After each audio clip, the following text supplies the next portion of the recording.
فكسونا العجام لهما في قرار مكين.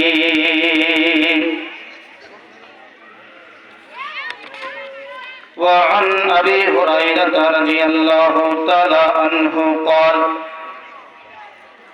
قال رسول الله صلى الله عليه وسلم كل أمتي يدخلون الجنة إلا من آبى. قيل من آبى يا رسول الله؟ قال من أطاعني فدخل الجنة ومن عصاني فقد آبى. رواه البخاري. আমার একটি স্বপ্ন পূরণ করো ও গো দয়াময়, তোমার পথে চলতে গিয়ে মরণ যেন হয় আমার, তোমার পথে চলতে গিয়ে না পাই যেন ভয়।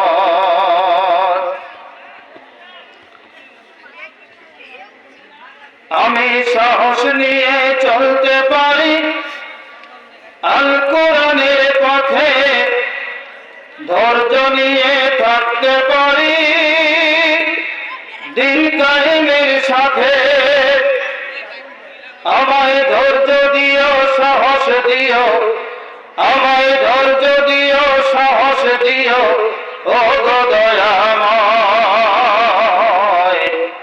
তোমার পথে চলতে গিয়ে মরণ যেন হয় আমার, তোমার পথে চলতে গিয়ে না পাই যেন ভয়। বলি আমিন।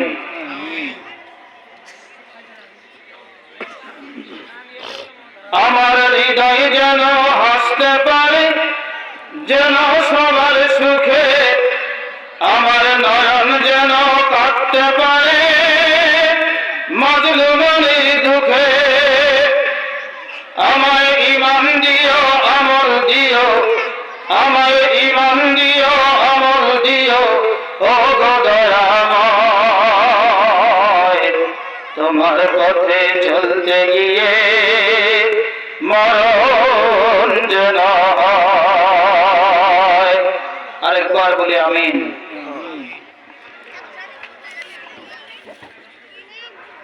যোগীপাড়া ভিটের বাড়ি হাবিবুর রহমান সাহেবের বাড়িতে আয়োজিত আজকের মাহফিলের সম্মানিত সভাপতি ওলামায়ে কেরাম, আমার ছাত্র খলিলুর রহমান অত্যন্ত সুললিত ভাষায় কোরআন হাদিসের বর্ণনা করতেছিল। আমার কাছে খুব ভালো লাগতেছিল। আপনাদের কাছে কেমন লেগেছে?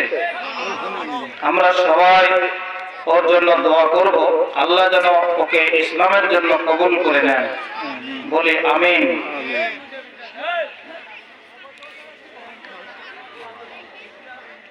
প্রশংসা জ্ঞাপন করব সেই আল্লাহ তাআলার জন্য, যিনি এখন পর্যন্ত আমাদেরকে জীবিত রেখে সুস্থ অবস্থায় হাজারো মানুষের মধ্য থেকে বাছাই করে নিয়ে কোরআনের জলসায় বসার সুযোগ দিয়েছেন। সেই আল্লাহ তাআলাকে খুশি করার জন্য আমরা সবাই জবান খুলে বলি আলহামদুলিল্লাহ। দরুদ ও সালাম বর্ষিত হোক বিশ্ব মানবতার মুক্তির কাণ্ডারী, মাজলুম মানুষের নেতা এবং সকল পর্যায়ের আদর্শ সংস্কারক বিশ্বনবী মুহাম্মদুর রাসূলুল্লাহ সাল্লাল্লাহু আলাইহি ওয়াসাল্লামের প্রতি। আপনারা কেমন আছেন সবাই? আলহামদুলিল্লাহ। কোনো টেনশনে নাই তো আপনারা? তাহলে একটু নড়াচড়া করে বসেন। অনেকে ঘুমে ঝিমাইতেছেন, এই জগতে নাই, পরকালে চলে গিয়েছে। মরার আগে যদি মরে যায় তাহলে কেমন হয় কোন তো? একটু নড়াচড়া করবেন, আর আমি যা কথা বলবো একটু জবাব দিবেন, একটু মহা করবেন, তাহলে বোঝা যাবে আপনারা শুনতেছেন। আর যদি আমি কথা বলি এক লাইনে, আপনি যান আরেক লাইনে, যেমন জগ ভরাতে গেছেন কলের পরে, জগটা ধরছেন উপর করে, ধরে কল খুব জোরে চাটতেছেন। এখন কলটা দেখি কল হলো যতই চালেন আপনি, জগ কি ভরবে? কেন ভরবে না? কলের মুখ একদিকে, জগের মুখ হলো আর একদিকে। কথা কোন ঠিক কি না? বক্তার বক্তৃতা আর আপনার অ্যাটেনশন যদি ঠিক না হয়, সারা রাত চিল্লে চিল্লি করে কোনো লাভ হবে না। এক লোক ভেড়া কিনে একদিন পরেই বেচছে, আর একজন জিজ্ঞেস করে ভেড়া কত দিয়ে কিনলে আর কত দিয়ে বেচলে? যে দামে কিনছি সেই দামে বেচছি। তোমার কি লাভ? রাতের বেলায় মোর বাড়ির যে ভেড়া আছে ওটাই মোর লাভ। কথাটা বোঝেন নাই? আপনারা যদি বক্তৃতা ঠিক মতো আমল করার নিয়তে না শোনেন, তাহলে আমার ভেবরানটাই লাভ হবে। কি কথা বলেন?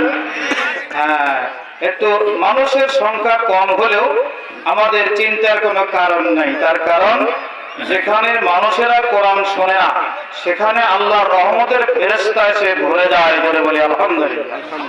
তায়েফের মাটিতে আল্লাহর নবীর কোরআনের কথা মানুষ শোনে নাই, তায়েফের মানুষ শোনে নাই, তাকে পাথর মেরে রক্তাক্ত করেছে। আবার পাহাড়ের চূড়ায় নবী যখন কোরআনের তেলাওয়াত করতেছিলেন, তখন একদল জিন এসে কোরআনের তেলাওয়াত শুনতেছিল। আল্লাহর নবী বললেন, তোমরা কারা গো? এই কিছুক্ষণ আগে তো তায়েফের লোকেরা আমাকে পাথর মেরে রক্তাক্ত করে তাড়িয়ে দিয়েছে, আর তোমরা কোরআন শুনতেছো, তোমরা কারা? তারা বলেছে, হুজুর আমরা তায়েফের মানুষ নই, আমরা হলাম জিনের দল। যেরকম কিসের দল? যেরকম আপনি যখন কোরআন তেলাওয়াত করতেছিলেন, তখন এই কোরআনের সম্মান রক্ষা করার কারণে আল্লাহ পাক আমাদেরকে বলে দিয়েছে, মানুষ যদি না শোনে, তোমরা জিনের একটি দল গিয়ে বিশ্ব নবীর কোরআনটা শোনো, তাহলে কোরআনের ইজ্জত রক্ষা হবে, সম্মান রক্ষা হবে। আজকে যারা ঘরে শুয়ে আছেন আর রাস্তার মোড়ে মোড়ে বসে আছেন, কান পেতে আছে খিচুড়ি কখন দেয়, এরকম চান্স নিয়ে দাঁড়িয়ে আছে। কথা কোন ঠিক কিনা? ওদের আমল নামে কিন্তু সব লেখা হবে? সব লেখা হবে না। অথচ তারা ঘুম যাচ্ছে, শীতে কষ্ট করতেছে বটে, কিন্তু সব লেখা হবে না। আল্লাহ কোরআনে এক জায়গায় বলে দিয়েছেন, ফাওয়াইলুল লিল মুসাল্লিন, একদল নামাজীর জন্য ধ্বংস, মানে নামাজ পড়েও জাহান্নামে যেতে হবে। সেই নামাজ পড়লে কোনো লাভ হলো? তা আপনি শীতে কষ্ট করছেন, ঘুম যাচ্ছেন, রাস্তার মোড়ে কেন? ওই ভিটের মধ্যে আড্ডা করতেছেন কি কারণে? আপনি কোরআনের মাহফিলে চলে আসেন। যদি আপনার ভেতরে সামান্যতম ঈমান থাকে, তাহলে কোরআনের আলোচনা বাদ দিয়ে আপনি ঘরে থাকতে পারেন না। আর যদি ঘরে থাকেন, তাহলে বুঝতে হবে রক্তের মধ্যে ভেজাল আছে। কিসের মধ্যে ভেজাল? কারণ মুসলমানেরা কোরআনের সাথে বেয়াদবি করে না। করে? কোরআনের সাথে বেয়াদবি করে কারা? মুশরিক যারা, মুনাফিক যারা, কাফের যারা, তারাই তো কোরআনের সাথে বেয়াদবি করতে পারে। কথা বলেন ঠিক কিনা? এই মাইকের যন্ত্র, এই শব্দ যতদূর যাচ্ছে, যদি কেউ চেতন থাকেন, তাহলে দয়া করে কোরআনের মাহফিলে চলে আসেন। তার কারণ আপনার দ্বারা যদি কোরআন অপমানিত হয়, তাহলে কোরআন কিয়ামতের মাঠে আপনার বিরুদ্ধে মামলা দায়ের করবে। এটা আমার কথা নয়, হাদিস কোরআন থেকে বলছে। আপনি হবেন আসামি, কোরআন হবে বাদী, সেদিন বিচারক হবে আল্লাহ। মহা মুসিবত হবে। এই জন্য তাড়াতাড়ি চলে আসেন যারা এখনো আসতে পারেন নাই। আসুন আমরা একটু আলোচনার দিকে চলে যাই। বিশ্ব নবী মুহাম্মদুর রাসূলুল্লাহ, জোরে বলি সাল্লাল্লাহু আলাইহি ওয়াসাল্লামকে মিরাজে নিয়ে যাওয়া হচ্ছে। কোথায়? মেরাজে নিয়ে যাওয়া হচ্ছে। আলমের দুনিয়া অতিক্রম করার পরে আলমে বারজাখ নামে একটা জগৎ রয়েছে। এই জগতের মধ্যে তাকে পরিদর্শন করানো হবে। যারা দাঁড়িয়ে আছেন বসে পড়ুন, একটু তাকবীর দেন তো, অনেকে ঝিমাচ্ছে। লিল্লাহি তাকবীর, লিল্লাহি তাকবীর, লিল্লাহি তাকবীর। আজকের মাহফিলে মা বোন বেশি এসেছে, এ কথা ঠিক না? আমরা যেখানেই মাহফিল করতে যাই, প্রথম চামচে একটা অভিযোগ আমাদের কাছে চলে আসে, যেন মহিলা প্যান্ডেলে জায়গা হচ্ছে না। এটা কিন্তু প্রথমেই আসে। এটা একটা ভালো লক্ষণ। কিন্তু মায়েরা যদি কোরআন হাদিস শুনে ভালো হয়ে যায়, তাহলে পরিবারটা ভালো হবে, সমাজ ভালো হবে, দেশ ভালো হবে। যেরকম ঠিক কিনা? আর যদি ওরা এই কান দিয়ে শুনে ওই কান দিয়ে ডিসপাস করে দিয়ে বাড়িতে চলে যায়, তাহলে ভালো হবে? এদের সংখ্যা কিন্তু সব জায়গায় বেশি। নৌকা খেলা দিবেন, ওখানেও বেশি। পাতা খেলা দিবেন, ওখানেও বেশি। হাটে বাজারে ওদের জ্বালায় ঢোকা যাচ্ছে না, গাড়িতে উঠবেন খালি ওরা আছে না নাই? এটা কি ভালো লক্ষণ? যদি কর নাউজুবিল্লাহ। মায়েরা কোরআনের মাহফিল এসেছে, এটা ভালো লক্ষণ। আমরা দোয়া করব সমস্ত মা বোন আজকে থেকে যেন হিদায়াত হয়ে যায়, আল্লাহর কোরআন এবং হাদিস শোনার পরে তাদের চরিত্র এবং আমল আখলাকের পরিবর্তন হয়ে যায়। জোরে বলি আমিন। চলুন, আলমের বরজতটা বিশ্ব নবী দেখতেছেন, আমরাও একটু শুনি নবীজি কি কি দেখে আসলেন ওখান থেকে। আলমের বারজাকটা বোঝেন তো ভাই? বোঝেন?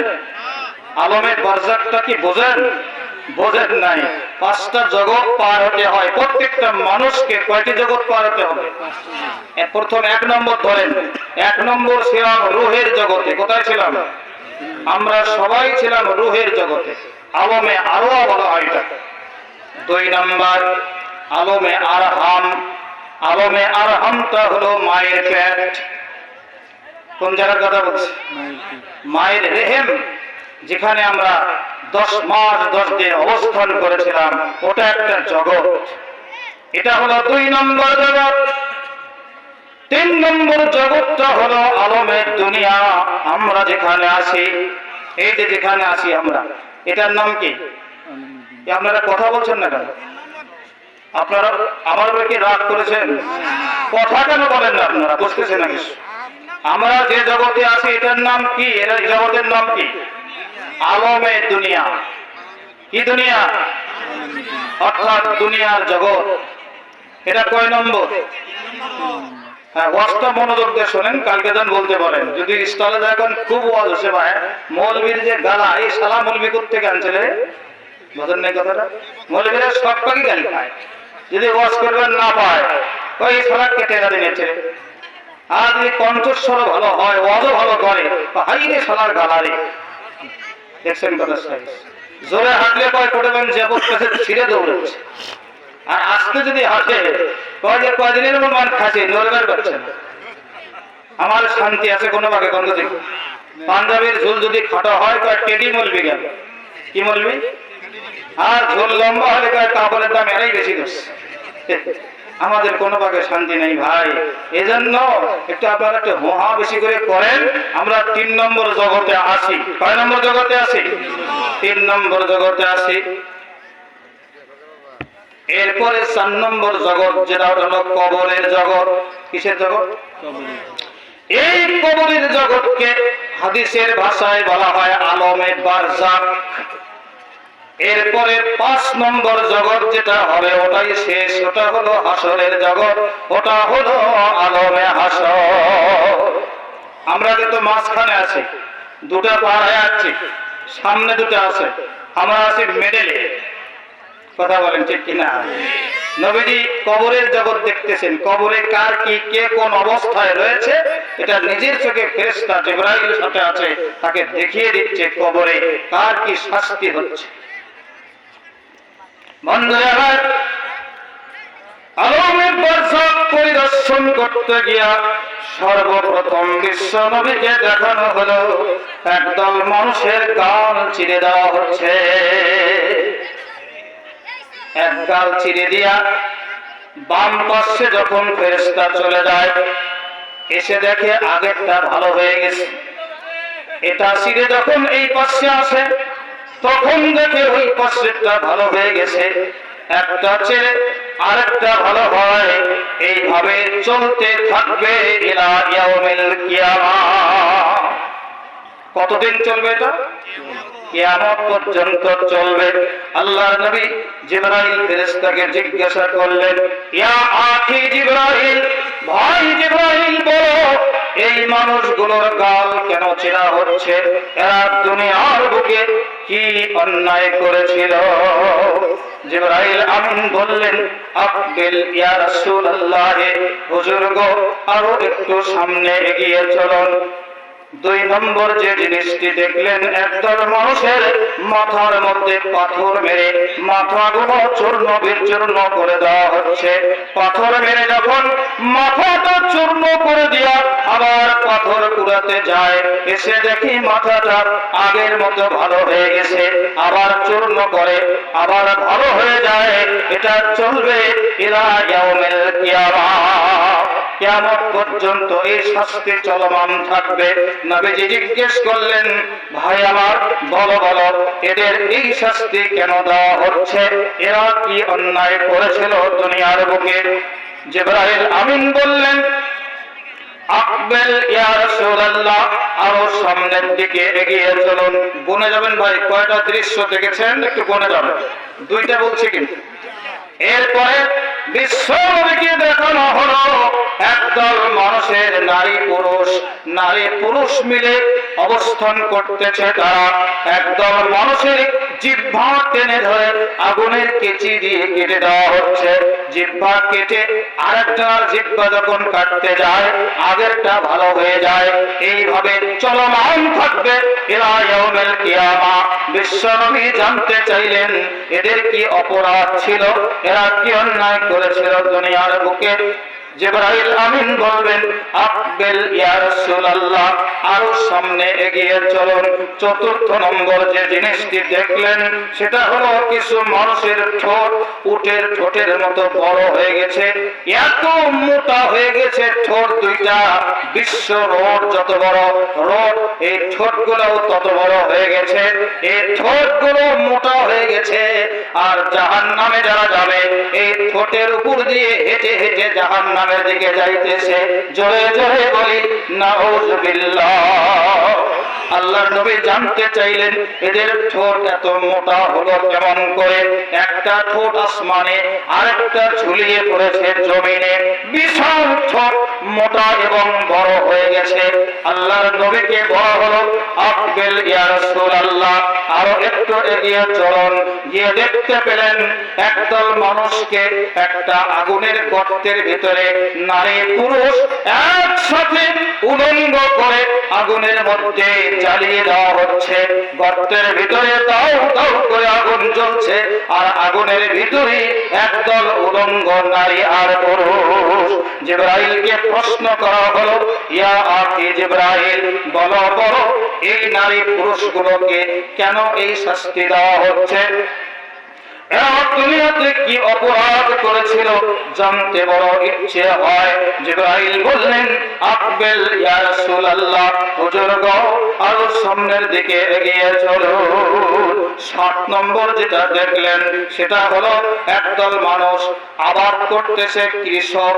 একদল কৃষক জমির মধ্যে বীজ বপন করে, সাথে সাথে গাছ হয়ে যায়, ফল ধরে, পেকে যায়, সাথে সাথে কেটে ফেলে যায়।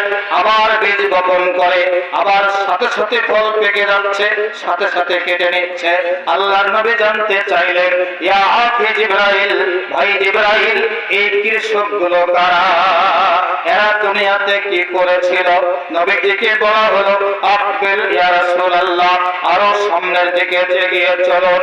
8 নম্বর দেখতে পেলেন একদল মহিলার স্তনের মধ্যে বিষাক্ত সাপ দংশন করতেছে। সাপের বিষে ওই মহিলারা এত জোরে চিৎকার মারতেছে যেন ভূমিকম্প শুরু হয়ে গেছে। জোরে বলি নাউযুবিল্লাহ। আল্লাহর নবী জিজ্ঞেস করলেন, এই মহিলাগুলো কি অন্যায় করেছিল দুনিয়ার বুকে? আর জিবরাইল আমিন বললেন, আকবেল ইয়া রাসূলুল্লাহ, হুজুর গো, এখনো শেষ হয় নাই, আরো একটু এগিয়ে যেতে হবে। 9 নম্বর দেখতে পেলেন একদল মহিলা, একদল নারী। এই নারীদের চুলের আগার ভিতরে আগুন লাগিয়ে দেওয়া হয়েছে। চুলগুলো 2 মাইল পর্যন্ত লম্বা হয়ে গেছে, চুলের আগার মধ্যে আগুন লাগিয়ে দেওয়া হয়েছে। এই আগুনের দাপটে ওদের মাথার মগজগুলো টকবক টকবক করতেছে, আর নাক দিয়ে মগজগুলো গলে গলে পড়তেছে। নবীজি জানতে চাইলেন, এই মহিলাগুলো কারা গো? এদের এই কঠিন শাস্তি কেন দেওয়া হচ্ছে? নবীজিকে বলা হলো, হুজুর গো, আর একটু সামনে চলুন। সামনে বর্ডার এলাকা। কি এলাকা? বর্ডার পর্যন্ত সীমানা, সামনেই সীমান্ত এলাকা। আর একটা দৃশ্য আপনাকে দেখাবো। নবীজি আরেকটু এগিয়ে গেলেন, দেখতে পেলেন একটা রক্তের নদী। কিসের নদী? রক্তের নদী। নদীর ভিতরে একদল মানুষ সাঁতার কাটতেছে আর হাবুডুবু করতেছে। এই মানুষগুলো কিনারায় উঠতে চায় বারবার, কিন্তু চারিপাশে একদল সিকিউরিটি দাঁড়িয়ে আছে, ওদেরকে উঠতে দেওয়া হচ্ছে না। যেই মাত্র কিনারার দিকে চলে আসে, ওই মাত্র ধাক্কা দিয়ে ওদেরকে রক্তের নদীর মধ্যে ফেলে দেওয়া হচ্ছে। এবার জিজ্ঞেস করা হলো, এই মানুষগুলো কেন রক্তের নদীর মধ্যে সাঁতার কাটে জানতে চায়। কয়টি দৃশ্য দেখেছেন? হ্যাঁ, এই সবাই তো কথা বললেন না ভাই, সবাই একটা হুঙ্কার দিয়ে বলেন কয়টি। আরো জোরে। হলো না ভাই, জোর হলো না, জোরসে মারো। 10টি দৃশ্য। এই 10টি দৃশ্যের রহস্য জানবেন তো? জিবরাইল ফেরেশতা নবীজিকে ব্যাখ্যা করে দিচ্ছেন সবগুলো। এই ব্যাখ্যাটা আগে আপনারা শুনবেন না? এখনই শুনবেন না পরে? হ্যাঁ, কিন্তু মা বোনদের ওয়াজ একটু করে নেই, তারপরে এটা বলি। আমি 12টার মধ্যে শেষ দেবো, এই লোকেশন আমাকে আগে দেওয়া হয়েছে। মানে 12 শব্দটা খুবই ভয়ঙ্কর। ঝগড়া লাগলে কয় তোর 12টা বাজাবে, বলে না ওই ফির কয় তোর 12:30টা বাজাবে, আছে না? এবার চলুন ভাই, বিশ্বনবী ছিলেন মানবতার জন্য সংস্কারক। সকল ক্ষেত্রে নবীজি আমার সংস্কার করে দিয়েছেন। শ্রমিকদের ব্যাপারে সংস্কার করে দিয়ে বলেছেন, শ্রমিকের গায়ের ঘাম শুকাবার আগে তাদের মজুরি দিয়ে দাও। জোরে বলি মারহাবা। আমার নবী কত বড় রহমতের নবী ছিলেন, কত বড় আদর্শ নেতা ছিলেন তিনি শ্রমিকদের মর্যাদা সংরক্ষণ করে দিয়েছেন। জোরে বলি আলহামদুলিল্লাহ। আমার নবীজি এই ঘোষণা দিয়েছেন, ও মালিক যারা আছো, মালিক পক্ষ যারা আছো, শ্রমিকদের দ্বারা যখন কাজ করে নেবে, ওদের গায়ের ঘাম শুকাবার আগে ওদের মজুরিটা দিয়ে দাও। এই কথা ইসলাম ছাড়া আর কোন ধর্ম বলেনি। যদি বলি আলহামদুলিল্লাহ। বন্ধু আমার নবী এতিমদের সংস্কার করেছেন। এতিম অসহায় যারা ছিল সমাজের ভিতরে, তাদের পুনর্বাসন করে দিয়েছেন। নবীজি আমার ঈদের মাঠের দিকে যাচ্ছেন, রাস্তার পাশে একজন এতিম ছেলে বসে কান্নাকাটি করতেছে। অনেক মানুষ এই দিক দিয়ে চলে গেল, কিন্তু এতিম সন্তান তার দিকে কেউ তাকিয়ে দেখে নাই। নবীজি যখন এতিম সন্তানের পাশে চলে আসলেন, আমার নবী এতিম শিশুদের দিকে তাকিয়ে দেখতে পেলেন জীর্ণ শীর্ণ অবস্থায় বসে আছে, সমস্ত শরীরে ধুলাবালি মাখা, পরনের কাপড়টাও ছেঁড়া। এমনি ভাবে অঝোর নয়নে ওই এতিম ছেলেটা কান্নাকাটি করতেছে। নবী আমার এতিম ছেলেটার পাশে বসে বললেন, জড়িয়ে ধরে বললেন, ওরে বাবা, তুমি কার মায়ের নারী সেরা দল? আজকে ঈদের মাঠে সমস্ত শিশুরা, সমস্ত ছেলে মেয়েরা আজকে খুশির দিনে আনন্দ ফুর্তি করতেছে, ওরা খেলাধুলা করতেছে, আর তুমি কেন এখানে রাস্তার পাশে বসে জীর্ণ শীর্ণ অবস্থায় অঝোর নয়নে কাঁদছো? বাবা, তোমার দুঃখের কথা, কষ্টের কথাটা আমার কাছে বলবে নাকি? শিশু বাচ্চাটা বলতেছে, না না, তোমার কাছে বলবো না। তাহলে কার কাছে বলবে? শিশু বাচ্চাটি নবী আমার, তার পাশে বসা, অথচ নবীকে চিনতে পারে নাই, নবীর সাথে তার কোনদিন দেখা হয় নাই। নবীজি আমার যখন ডাকতে বলল, রে বাবা, আমাকে যদি না বলো তাহলে কার কাছে বলবে? শিশু বাচ্চাটা আবারও চোখের পানি মুছে আর বলে, এই রাস্তা দিয়া যদি বিশ্ব নবী মুহাম্মদুর রাসূলুল্লাহ রহমতের নবী যখন আসবে, আমি তার কাছে আমার মনের দুঃখ বেদনা সব খুলে বলবো। জোরে জোরে বলি সুবহানাল্লাহ। অথচ নবীজি তার পাশে বসা, চিনতে পারে। নবীজি যখন পরিচয় দিলেন, বাবা, তুমি যেই মুহাম্মাদের জন্য বসে আছো, আমি তোমার পাশে বসা সেই মুহাম্মদ বিন আব্দুল্লাহ মুহাম্মাদুর রাসূলুল্লাহ সাল্লাল্লাহু আলাইহি সাল্লাম তোমার পাশে বসা। এখন কি বলতে পারো তোমার কি বেদনা? এবার ছেলেটা বলতে লাগলো, তাহলে শুনুন, আপনি যদি সত্যিকারের মুহাম্মাদুর রাসূলুল্লাহ আখির জামানার পয়গম্বর হয়ে থাকেন, তাহলে আমার দুঃখ কষ্ট আপনি বুঝতে পারবেন। নবী গো, আমার বাবা ইসলাম কায়েম করার জন্য যে যুদ্ধ হয়েছিল, এই যুদ্ধে গিয়ে আমার বাবা শহীদ হয়ে যায়। জোরে বলি সুবহানাল্লাহ।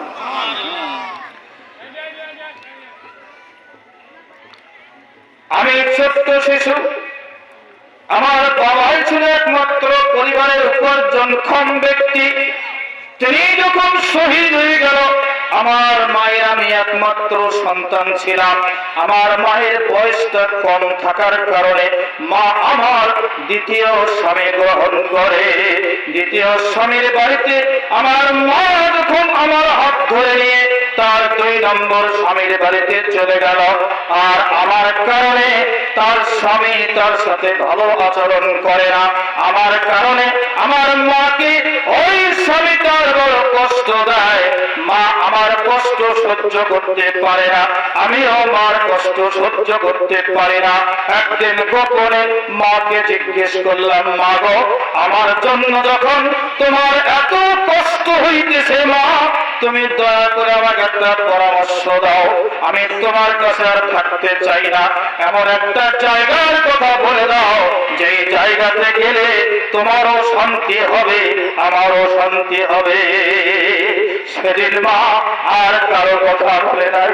নবী গো, আপনার নামটা উচ্চারণ করে দিয়া আমাকে ডেকে বলেছে, ওরে বাঁচাধন, দুনিয়ার বুকে তোর দুঃখ কষ্ট আর কেউ বুঝবে না।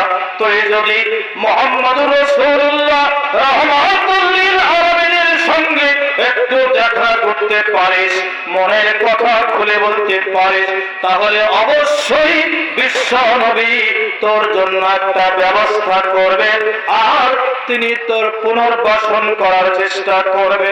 কারণটা হলো তিনিও এতিম আর তুইও যে এতিম, এতিম ছাড়া এতিমের দুঃখ আর কেউ বুঝবে না। কথা বলেন ঠিক কিনা? নবীজি এই কথা শোনার পরে ছেলেটার একেবারে কোলে তুলে নিয়ে ঈদের মাঠে যাওয়া বাদ দিয়ে সোজা বাড়ির দিকে চলে গেল।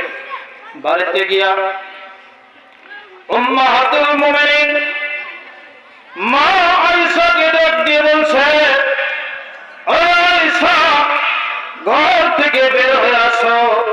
আমি ঈদের মাঠে যাওয়ার পূর্বে রাস্তার ভিতর থেকে তোমার জন্য একটা খরচ করে এনেছি। জোরে বলি মারহাবা। এই কথা শুনে মা আয়েশা ঘর থেকে বের হয়ে আসলেন। নবীজি এতিম শিশুটারে মা আয়েশার কোলে তুলে দিয়ে বললেন, এই শিশুটারে গোসল করিয়ে দিয়ে নতুন কাপড় পরিয়ে দিয়ে খুরমা খেজুর নিয়ে আসো, আমি নিজের হাতে ওরে খাওয়াই। মা আয়েশা সন্তানটারে গোসল করিয়ে দিলেন। খুরমা খেজুর নবীর হাতে তুলে দিয়া সন্তানটারে খাওয়ানোর জন্য বলা হলো। নবীজি আমার ওই সন্তানটারে নিজের উরুর উপর বসায়া দিয়া খেজুর একটা একটা করে ওই সন্তানের মুখের মধ্যে উঠায়া দেয়, আর ডেকে ডেকে বলে, ওরে বাঁচাধন, বল বল, কি করলে তোর মুখে হাসি ফুটতে পারে?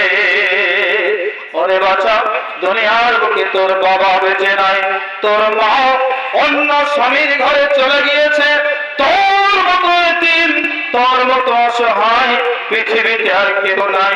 তুই বাবা করে কাউকে ডাকতে পারিস না, মা করে কাউকে ডাকতে পারিস না। আজকে এই মাত্র আমি ঘোষণাপত্র পেশ করলাম, আজ থেকে আমি নবী মুহাম্মদকে তুই আব্বা করে ডাকবি, আর আয়েশাকে মা করে ডাকবি। জোরে জোরে বলি সুবহানাল্লাহ। বল, তুই কি খুশি? বলছে, ইয়া রাসূলুল্লাহ, এর চাইতে বেশি খুশি আমার জীবনে আমি আর কখনো হই নাই। বন্ধুগণ, আমার নবী এইভাবে অসংখ্য এতিম অসহায়কে পুনর্বাসন করে দিয়েছেন। আর আজকালকার বর্তমান সমাজে যারা দেশের নেতৃত্ব দেয়, সমাজের নেতৃত্ব দেয়, এরা কি এতিমের পুনর্বাসন করে? এতিমের মাল যত মেরে খাওয়া যায় তত ওরা চালাক মনে করে নিজেকে। যারা বলেন ঠিক কিনা? এই যে নেতারা যারা এতিমের মাল আত্মসাৎ করে, তাদের ব্যাপারে আল্লাহ তাআলা কোরআনে বলেছেন, ওরা পেটে খাদ্য ঢোকালো না, ওরা যেন জাহান্নামের আগুন দিয়ে পেটটা ভর্তি করে ফেললো। জোরে বলি নাউজুবিল্লাহ। ভাইজান, আমি বিশ্ব নবীর জীবনের দুই একটি ঘটনা, তার স্মৃতি বিচারণ করতেছি, স্মৃতিচারণ করতে চাই। আল্লাহর নবী দোয়া করলেই আল্লাহর দরবারে কবুল হয়ে যেত। কথা বলেন ঠিক কিনা? দোয়া করলেই কবুল হয়ে যেত। আল্লাহর নবী দোয়া করলেন, আল্লাহ ইসলামের বড় দুর্দিন, ইসলাম যদি মক্কার বুকে প্রতিষ্ঠিত করতে হয়, তাহলে দুইটা ওমর এই মক্কাতে বসবাস করে। এরা হলো সাহসী নেতা। কি নেতা? এই দুই ওমরের এক ওমরকে ইসলামের জন্য কবুল করে নাও। কে দোয়া করেছে? কে জানি বলছে আল্লাহ দোয়া করছে। আপনারা কি রাজি এই কথাতে? কে দোয়া করেছে? ভাই, পাগলামি করলে হবে না তো। ঈদের দিন নতুন জামাই শ্বশুর বাড়িতে গিয়ে বারান্দায় বসে আছে, শ্বশুর একটা আতরের শিশি বের করে জামাইয়ের হাতের পিঠে ঘষা দিয়া বলছে, নাকের কাছে ধরো। জামাই নাকের কাছে ধরে দেখে খুবই সুন্দর সেন্ট, জীবনে আতর দেয়নি কোনোদিন, ওই দিন ওই আতরের সেন্ট দিকে পাগলা হয়ে গেছে। শ্বশুরকে গিয়ে বলছে, আব্বা, এত সুন্দর জিনিস গায়ে মাখলে চলে? একটু হাতের তালায় ঢেলে দেন, চাটে খায়। শ্বশুর কয়, কোন পাগলাক দিয়ে বেটিক বিয়ে দিলাম রে?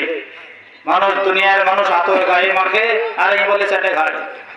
আর বড় ভাইয়ের ডাক দিছে আর বিচার করার জন্য, পুত্রা তাড়াতাড়ি আসো।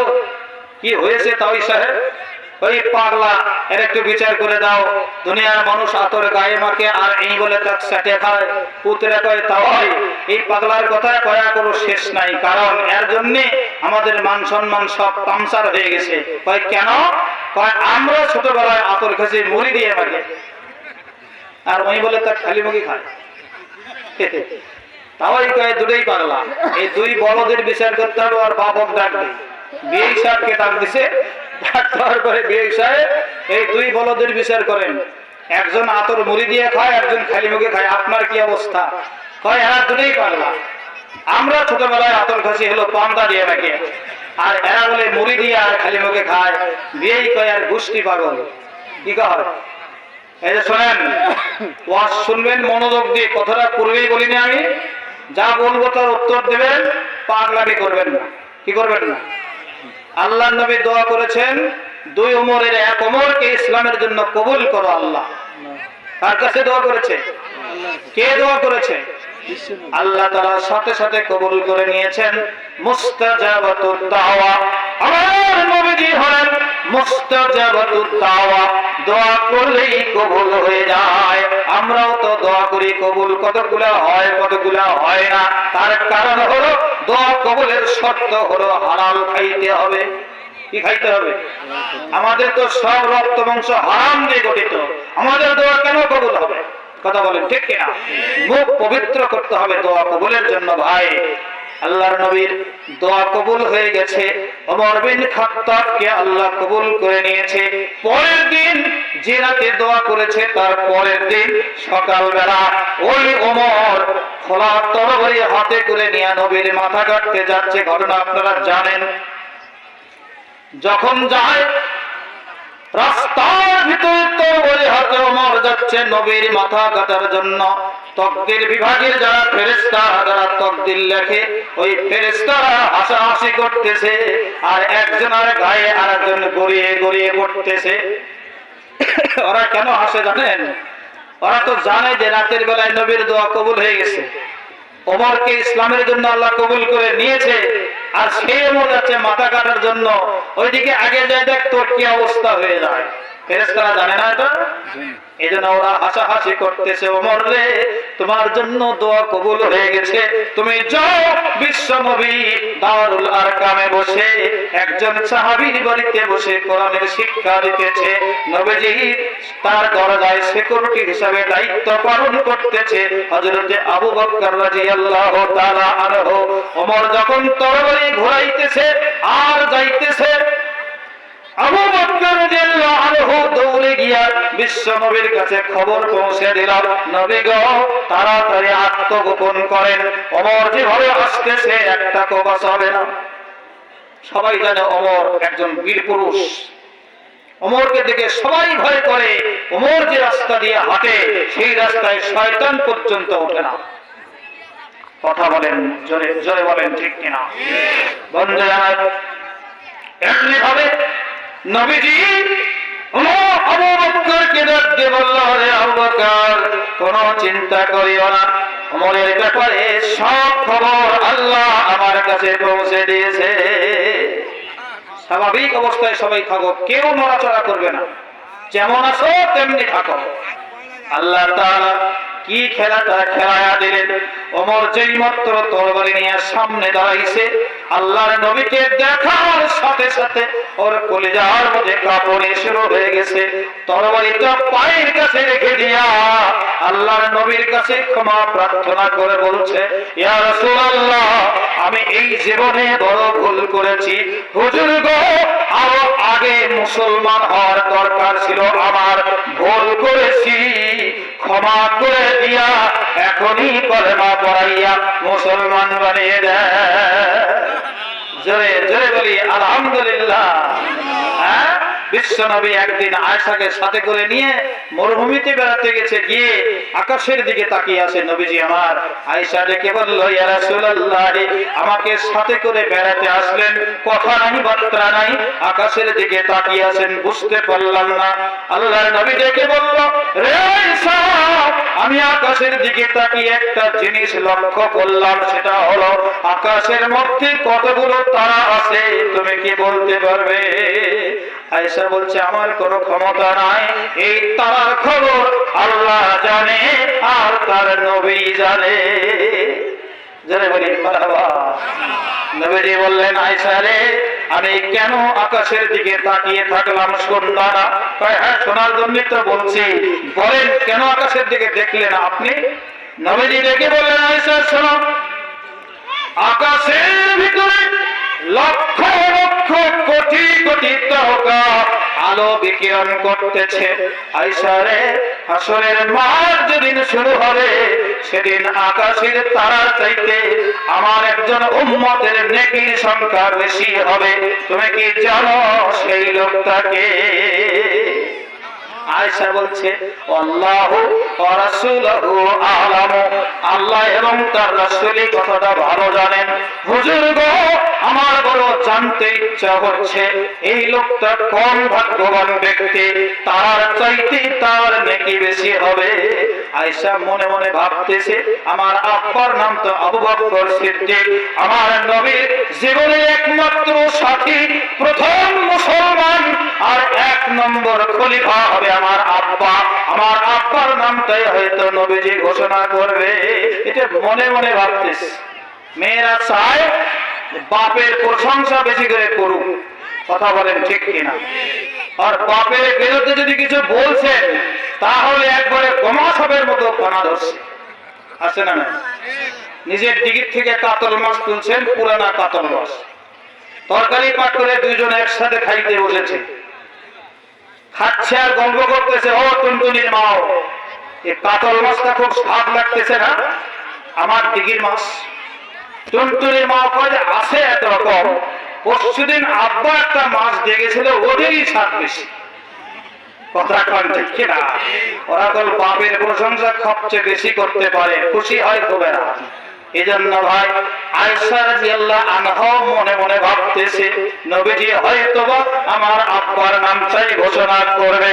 হুজুর গো জানতে বড় মনটা আনচান করতেছে। বলেন বলেন সেই মানুষটিকে আল্লাহর নবী ডেকে বললেন, ও আয়েশা, তুমি যা ভাবতেছো তা নয়। আয়েশা রে, আমার 2 নম্বর খলিফা, খলিফাতুল মুসলিমিন, আমিরুল মুমিনিন হযরতে ওমর, এই ওমরের নেকির সংখ্যা আকাশের তারার চাইতে বেশি হবে। জোরে বলি সুবহানাল্লাহ। আয়েশা রাদিয়াল্লাহু আনহা একটু আপিল করলেন যে তাহলে আমার আব্বার কি হবে? ওমরের যদি এত নেকি হয় তাহলে আমার আব্বার কোনো নেকি নাই? না, আব্বার নাম তো বলা হয়নি, মনটা একটু খারাপ। ওমরের নেকি এত বেশি কেমনে হয়? ও তো অনেক পরে মুসলমান হলো, এর আপনার মাথা কাটতে আসলো, তারপরেও এত নেকি কেমনে হয়? বুঝেন নাই কথা? যুক্তি পেশ করা হচ্ছে এখানে। আল্লাহ নবী বলতেছে, মাথা কাটতে এসে ওমর ইসলাম কবুল করে ফেলল। যে ওমর নবীর মাথা কাটার জন্য তরবারি নিয়ে ঘর থেকে বের হয়েছিল, সেই ওমর ওই তরবারি দিয়া নবীর দুশমনের মাথা কাটার জন্য ঘর থেকে বের হয়ে আসে। যারা বলেন সুবহানাল্লাহ। মুসলমান হওয়ার সাথে সাথে নবীর হাত ধরে ফেলছে, ইয়া রাসূলুল্লাহ, আপনি কি সত্য নবী নন? নবীজি বললেন, আমি সত্য নবী, আনা খাতামুন নবীন। আপনার কোরআন কি সত্য নয়? বলছে, হ্যাঁ, কোরআনও সত্য, আমিও সত্য। তখন ওমর ডাক দিয়ে বলল, আপনিও যদি সত্য নবী হন, আপনার ইসলামটাও যদি সত্য ধর্ম হয়ে থাকে, তাহলে ঘরের কোনায় বসে গোপনে গোপনে আর ইসলামের দাওয়াত আমরা দেব না। আজ থেকে হুজুর চলেন, বের হয়ে যায়, আজ থেকে প্রকাশ্যে কালেমার দাওয়াত দিতে হবে, আর প্রকাশ্যে গিয়ে এখনই কাবা ঘর দখল করে ফেলবো। সুবহানাল্লাহ বলতে পারলেন না? তাদের ইমানের কি স্পিড ছিল, আর আমাদের ইমানের স্পিডের কথা তো বলাই যাবে না। আমাদের ইমান যা নরভরা, এই ইমানের কথা বলা যাবে? আমাদের ইমান হলো আল কাতরা মার্কা ইমান। কি মার্কা? একই ভান্ডের মধ্যে আল কাতরাও রাখছে, দুধও রাখছে। বলেন তো কোনটা ঠিক আছে? ঠিক আছে? আল কাতরাও নষ্ট, দুধও নষ্ট।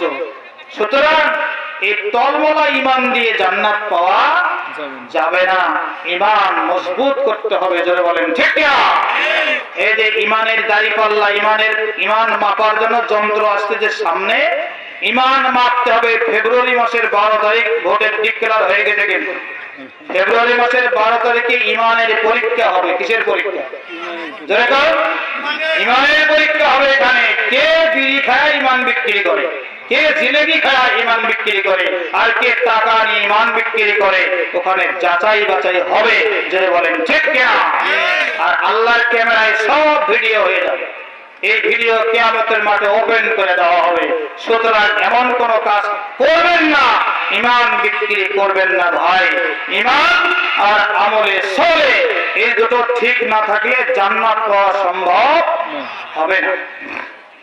বন্ধুরা আমার, আগামী ফেব্রুয়ারি মাসে চিন্তা ভাবনা করে কাজটা করবেন। কারণটা হলো, আপনি যখন ব্যালট পেপার হাতে নেবেন, তখন দেখবেন একটা মার্কা থাকবে ওখানে, যেই মার্কায় সমর্থন করলে বাংলার জমিনে কোরআনের শাসন চালু হয়ে যাবে। কথা বলেন ঠিক কিনা? আপনি মনকে, বিবেককে জিজ্ঞেস করবেন, আমি সিলটা কোন জায়গাতে মারবো? আপনার হাত কিয়ামতের মাঠে সাক্ষী দিবে। আপনার পা কথা বলবে, হাত কথা বলবে, চামড়া কথা বলবে, মাটি কথা বলবে, আকাশ বাতাস সব আপনার বিরুদ্ধে কথা বলবে, আপনি যদি বিবেকের বিরুদ্ধে কাজ করেন। আল্লাহ পাক কোরআনে সূরা নিসার মধ্যে ঘোষণা করেছেন, অমাইয়াসফা শাফাআতান হাসানাতান ইউসিবু মিনহা। আপনি যদি কোনো ভালো কাজ করেন, ভালো কাজের সমর্থন করেন, ওই ভালো কাজটা যতদিন চলবে ততদিন তোমার আমলনামায় নেকি লেখা হবে। কি লেখা হবে? আর যদি আপনার সমর্থন কোন খারাপ কাজের দিকে হয়, তাহলে যত খারাপ কাজ সংগঠিত হবে সবগুলোর অংশ আপনার আমল নামায় চলে আসবে। জোরে বলে নাউজুবিল্লাহ। এখন চিন্তা ভাবনা করে কাজ করবেন। আমি বেশি কথা ওদিকে বলতে চাচ্ছি না, কারণ ওয়াজ অনেক বাকি আছে। কথা কন ঠিক কিনা? আপনারা কি ওয়াজ শুনবেন না খিচুড়ি নিয়ে বিদায় হয়ে যাবেন গো? হ্যাঁ, ওয়াজের দিকে মন আছে না খিচুড়ির দিকে? ওয়াজ শুনলে খিচুড়ি এমনি আসবে। কথা কন ঠিক কিনা? সুতরাং একটু জিকির করে লা ইলাহা ইল্লাল্লাহ, লা ইলাহা ইল্লাল্লাহ, লা ইলাহা ইল্লাল্লাহ, লা ইলাহা ইল্লাল্লাহ মুহাম্মাদুর রাসূলুল্লাহ। আয়েশা কি জিজ্ঞেস করেছিল ভাই মনে আছে? আমার আব্বার তাহলে কি হবে? বলেন ঠিক কিনা? আর হযরত ওমরের নেকি কার চেয়ে বেশি? তারা চেয়ে বেশি। ওই দিনের কারণে যেদিন হযরত ওমর 11 জন মুসলমান নিয়ে মিছিল করতে করতে কাবা ঘর দখল করে প্রকাশ্যে কাবা ঘরে নামাজ পড়া শুরু করে দিয়েছিলেন। অনেক মুসলমান আগে হয়েছিল, কিন্তু প্রকাশ্যে কেউ কাবা ঘর দখল করতে পারেনি। যেদিন ওমর মুসলমান হয়েছিল সেদিন কাবা ঘর দখল হয়ে গিয়েছিল।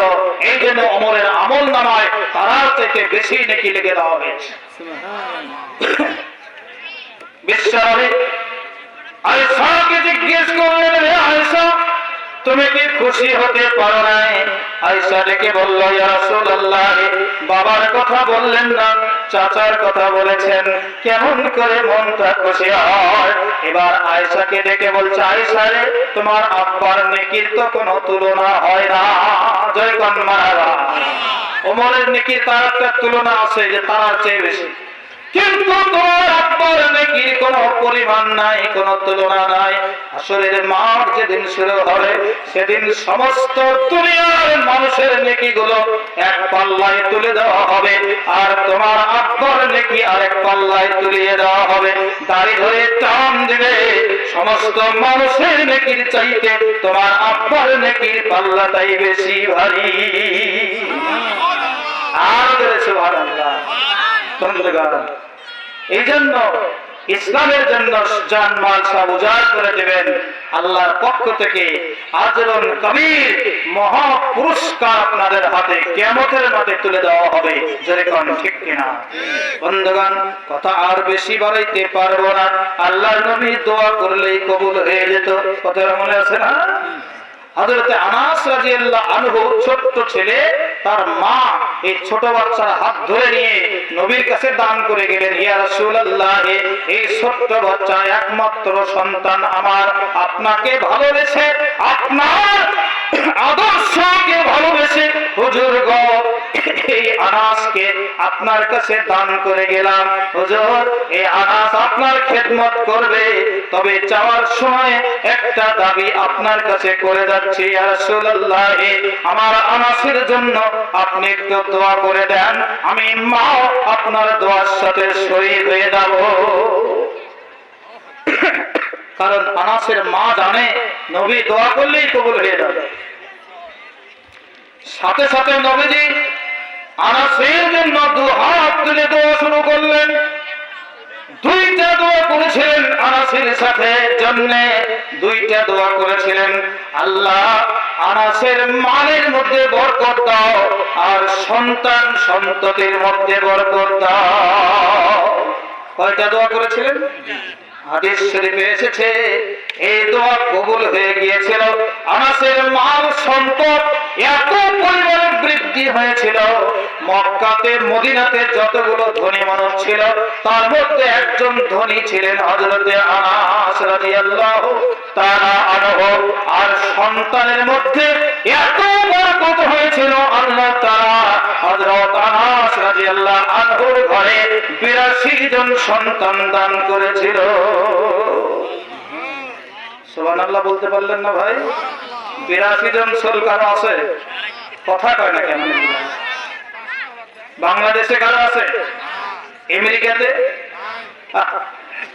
কি বরকতের দোয়া করেছিল নবীজি আমার। 82 জন সন্তান আল্লাহ আনাসকে দান করেছে। আমি বুঝাতে চাচ্ছিলাম আমার নবী দোয়া করলেই কি হয়ে যেত? কথা বলেন। কথা না বললে ভাই আমি ওয়াজ করতে পারবো না, এই বারে বারে ভলান্টিয়ারি করা যাবে না। আপনি একটু জবাব দেন না কেন? বক্তৃতার জবাব দিবেন যে হযরত আনাসের জন্য নবীজি দোয়া করলে দোয়া কবুল হয়ে গেল। এরপরে বিশ্ব নবী তার চতুর্থ খলিফা হযরত আলী রাদিয়াল্লাহু তাআলা আনহুকে একটা কাজের দায়িত্ব দিয়ে পাঠিয়ে দিলেন। কাজটা করতে করতে আসরের নামাজের সময়টা শেষ হয়ে গেছে, নামাজ পড়তে পারেনি। আলী রাদিয়াল্লাহু তাআলা আনহু বিশ্ব নবীর কাছে আবেদন করে বলল, ইয়া রাসূলুল্লাহ, আমি তো আসরের নামাজটা পড়তে পারি নাই, সূর্য তো ডুবে ডুবে অবস্থা হয়ে গেছে, হুজুর গো আমার আসরের নামাজের কি হবে? আপনি একটা ব্যবস্থা করে দিন। আল্লাহর নবী সাথে সাথে দোয়া করলেন আল্লাহর কাছে, মাবুদ, যেই জায়গায় সূর্য দাঁড়িয়ে থাকলে আসরের নামাজের সময় হয়ে যায়, দয়া করে সূর্যটা ব্যাক করে ওই জায়গায় দাঁড় করিয়ে দাও। দোয়া করতে দেরি হয়েছে, কাজ হতে দেরি নাই। পেছনে তাকিয়ে দেখে সূর্যটা আসরের নামাজের সময় যখন হয় সেই জায়গায় দাঁড়িয়ে আসে। আল্লাহর নবী ডাক দিয়ে বললেন, আলী রে, দেখো দেখো আসরের নামাজের সময় হয়ে গেছে, এখন তুমি নামাজটা আদায় করে নাও। নামাজ আদায় করার পরে আবার সূর্যটা আগের জায়গাতে চলে যায়। জোরে জোরে বলি মারহাবা। আমার নবী সব জায়গায় সংস্কার করেছেন। নারী জাতি, মা বোন যেহেতু এসেছে এখানে, মা বোনদের কথা কিছু না বললে বেইনসাফি হয়ে যাবে, সুতরাং আল্লাহর নবী নারী জাতিদের মধ্যেও সংস্কার করে দিয়েছিলেন। জোরে বলি মারহাবা। আল্লাহর নবী যেই সমাজে জন্মগ্রহণ করেছিলেন এই সমাজটা ছিল আইয়ামে জাহেলিয়া, অন্ধকার যুগ। এই অন্ধকার যুগে নারীদের কোনো সম্মান ছিল না, কোনো মর্যাদা ছিল না। আল্লাহর নবী ওই সমাজে নারীদের দুরবস্থা দেখে হাদিস বর্ণনা করে বললেন, হে আরবের কন্যা সন্তানের পিতারা আছো তারা শোনো, আবুল বানাতে, কন্যার সন্তানকে তোমরা অমর্যাদা করবে না, কন্যার পিতাদেরকেও অবহেলা করবে না, গালি দেবে না। আনা আবুল বানাত, কারণ আমি নবী নিজেও কন্যা সন্তানের পিতা। কথা কোন ঠিক কিনা? নবীর ঘরে আল্লাহ 3 জন ছেলে সন্তানও দিয়েছিল, কিন্তু শিশুকালই আল্লাহ তাদেরকে দুনিয়া থেকে তুলে নিয়েছেন। 4 জন কন্যা সন্তান তার বেঁচে ছিলেন, স্বামীর সংসার পর্যন্ত করেছেন। এজন্য নবীজি কন্যা সন্তানের প্রতি অ্যাডভাইস করে বললেন, লা তাসুব্বু আবুল বানাত, তোমরা কন্যা সন্তানের পিতাকে কেউ গালি দিবে না। রে দুনিয়ার মানুষ শোনো, আমি নবী নিজেও কন্যা সন্তানের পিতা। মুসা আলাইহিস সালাম আল্লাহর সাথে সরাসরি কথা বলতো। তোর পাহাড়ে গিয়া মুসা নবী আল্লাহ তাআলাকে জিজ্ঞেস করলেন, মাবুদ গো, তুমি খুশি হলে কি কাজটা করো? আল্লাহ বলতেছে, আল্লাহ তুমি খুশি হলে কি করো? শুনবেন তো? আল্লাহ খুশি হলে কি করে শুনবেন না? আল্লাহ তাআলা বলতেছে, মুসা, দুনিয়ার মানুষ যেই প্রশ্ন করে না তুমি সেই প্রশ্ন করো। মুসা রে, আমি আল্লাহ যখন খুশি হই তখন আকাশ থেকে বৃষ্টি দান করি।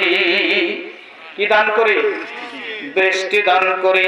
এবার মুসা আলাইহিস সালাম ছিলেন নাফরবান্দা, আল্লাহকে আবার জিজ্ঞেস করতেছেন, আল্লাহ তুমি যখন আরো একটু খুশি হও তখন কি করো? মানুষ কিছু আছে না পিছে পিছে প্রশ্ন করে, মুসা নবীও তাই করতেছে। আর একটু খুশি যখন হই তখন কি করি জানো মুসা? তখন তার বাড়িতে মেহমান পাঠিয়ে দেই। জয় বলো আলহামদুলিল্লাহ। মেহমান যখন আসে তখন আমরা খুশি হই না বেজার হই? হ্যাঁ, এটা মুখের কথা বলতেছি, অন্তরে অন্তরে খুব বেজার। এই বালা মুসিবত কেবল আসলো। আল্লাহর নবী বলেন, হে উম্মতের শোনো, মেহমান যদি তোমার বাড়িতে আসে তাহলে তুমি খুশি হবে, কারণ আল্লাহ তাআলা মেহমান পাঠাবার আগে তোমার বাড়িতে রহমতের ফেরেশতা পাঠিয়ে দেয়। এজন্য খুশি হতে হবে, বেজার হওয়া যাবে না। আল্লাহ কয় আমি খুশি হলে তার বাড়িতে মেহমান পাঠিয়ে দেই। 3 নম্বর মুসা নবী জিজ্ঞেস করেছে আল্লাহ এবার শেষ প্রশ্ন, সবচেয়ে বেশি খুশি যখন হও তখন তুমি কি করো? আল্লাহ তাআলা ডেকে বললেন মুসা রে, আমি সবচেয়ে বেশি খুশি যখন হই তখন সেই বান্দার ঘরে কন্যা সন্তান দান করি। জয় বলি আলহামদুলিল্লাহ। কন্যা সন্তানটা আল্লাহর খুশির ব্যাপার। আল্লাহ খুশি না হওয়া পর্যন্ত তার ঘরে কন্যা সন্তান দেয় না। আগেকার মানুষেরা কন্যা সন্তান হলে মন খারাপ করত, এখন কিন্তু আর করে না। জোরে কোন ঠিক কিনা? এখন আর করে না, কারণ মানুষের ভিতরে ইসলামের আলো প্রবেশ করেছে, তারা কন্যার মর্যাদা বুঝতে পেরেছে। আল্লাহর নবী বলেছেন যার ঘরে, যেই ঘরে সর্বপ্রথম সন্তানটা কন্যা সন্তান হবে সেই ঘরটা হলো রহমতের ঘর। কিসের ঘর গো? যারা বলে রহমতের ঘর। নবীজি আরেকটা হাদিস বললেন, এই হাদিসটা হলো যার ঘরে 3টা কন্যা সন্তান থাকবে। এখানে আছে 3 কন্যার পিতা কেউ? ঠিকই হাত তোলেন দেখি। 3 কন্যা সন্তান, মাশাআল্লাহ। বিয়ে করছো? মাশাআল্লাহ। এই কয়েকজন হাত উঠিয়েছে, আপনারা খুব ভাগ্যবান ব্যক্তি। আল্লাহর নবী আপনাদের জন্য হাদিসটা বলেছেন 3 কন্যা সন্তান যার ঘরে থাকবে এই কন্যাগুলাকে ইসলামী শিক্ষা দিয়ে সব পত্রে যদি বিবাহ দিতে পারো, নবীজি বললেন ওই 3 কন্যার পিতা আর আমি নবী একই সাথে একই জান্নাতে থাকবো। জোরে বলি মারহাবা। যার 3 কন্যা নাই চেষ্টা করে দেখেন নাকি? 3 কন্যা পিতা খুবই ভাগ্যবান। এরপরে বিশ্বনবী কন্যা সন্তানের মর্যাদা বাড়াইতে গিয়া বললেন তোমার ঘরে যদি ছেলে সন্তানও থাকে, মেয়ে সন্তানও থাকে, বাজার থেকে যখন ফল নিয়ে আসবে, মিষ্টি নিয়ে আসবে, সর্বপ্রথম ফল আর মিষ্টিটা তোমার মেয়ের হাতে আগে দাও। কার হাতে আগে দিতে বলছে? আমরা কি করি? আমরা ছেলেকে আগে খাওয়াই দিই, ভালো ভালো দিলে খাওয়াইতে খাওয়াইতে ওকে ডিপ জল বানায় দিস, ও আর কথা শোনে না। আছে না নাই? ছোটটা পোকরা ফল যেটা, এটা মেয়ের হাতে দিয়ে বললাম মা তোরা মহিলা মানুষ ধৈর্য বেশি, তোরা এটাই খা। বলি কি বলি না?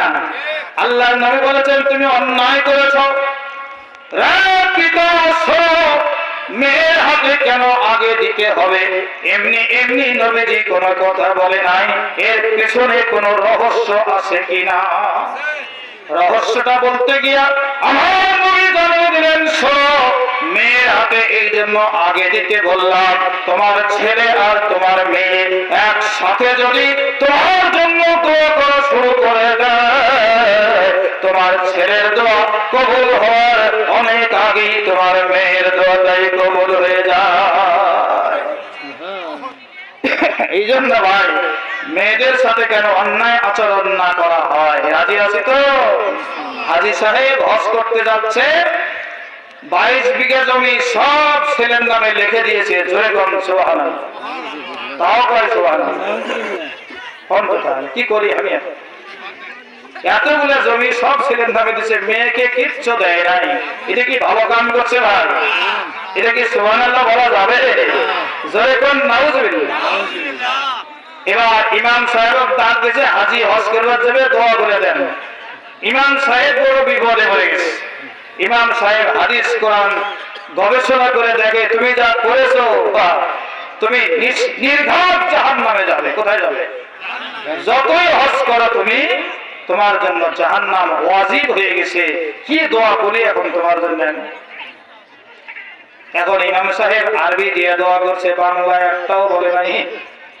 আরবি দিয়ে বললে তো সমস্যা নাই, আরবি যদি গাল পারে কোন মৌলবি, সাধারণ মানুষ মনে করতে দোয়া করতেছে।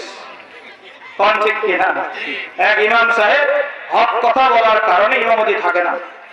প্রথম জমায় খুতবা দিয়েছে সুদের বিরুদ্ধে, সভাপতি নিজেই সুদের ব্যবসা করে, মসজিদ কমিটির সভাপতি কয় তোমার ইমামতি চলবে না, তুমি আরেক জায়গায় যাও। আরেক জায়গায় ইমামতি নিয়ে ঘুষের বিরুদ্ধে ওয়াজ করছে। তো মসজিদের সেক্রেটারি হলো কাস্টম অফিসার, ঘুষের ডিপু, আর দাওয়াত লেগে গেছে, কয় তোমার ইমামতি এখানে চলবে না, আরেক জায়গায় যাও। দোষ কি? মৌলভী সাহেবের কি দোষ? হক কথা বলেছে। কি বলেছে? হক কথা বলেছে। ইমামতি দুটো গেল। কিন্তু ইমাম সাহেবও চিন্তা করতেছে এখন কি করি হয়, ইমামতি একটাও টিকতেছে না। একেবারে মূর্খ মানুষ যেখানে বাস করে সেখানে যায় ইমামতি নেই। একই পাড়া গায়ের মধ্যে যায় অশিক্ষিত লোক বাস করে, ওখানে ইমামতি নিয়ে খুতবা দিবে ধরে চিন্তা করতেছে বাংলায় একটা কথাও বলবো না, সব আরবি, যারা বুঝতে না পারে। আরবি দিয়ে খুতবা দেওয়া শেষ করেছে।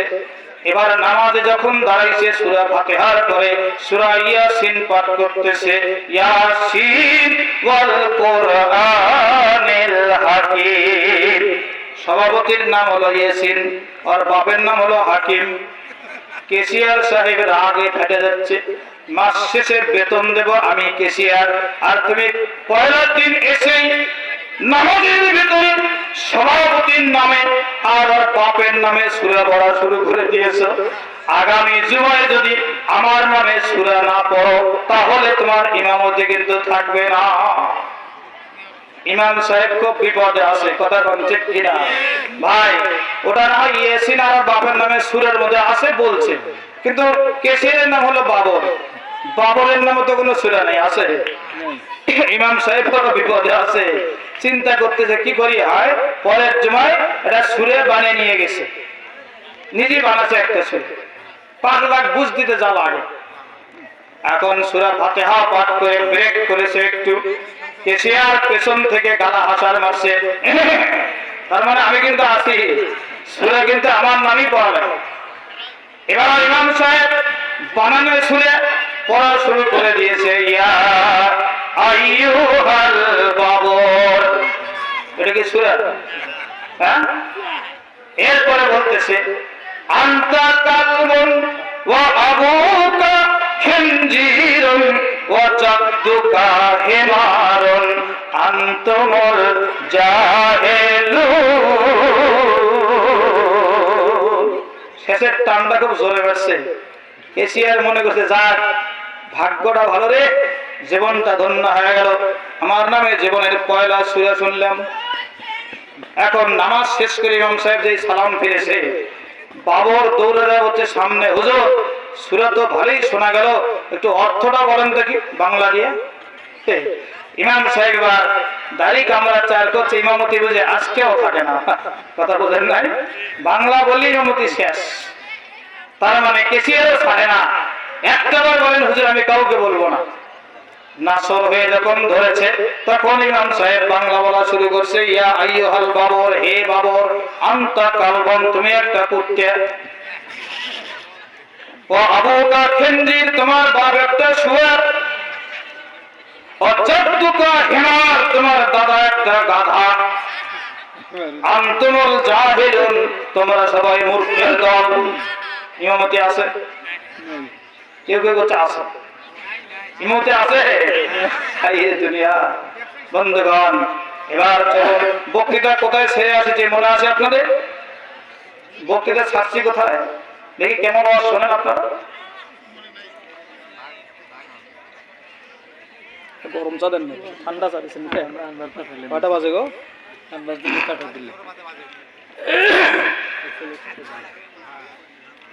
ইমাম সাহেব হাজির জন্য দোয়া করতেছে, মনে আছে না বক্তৃতা?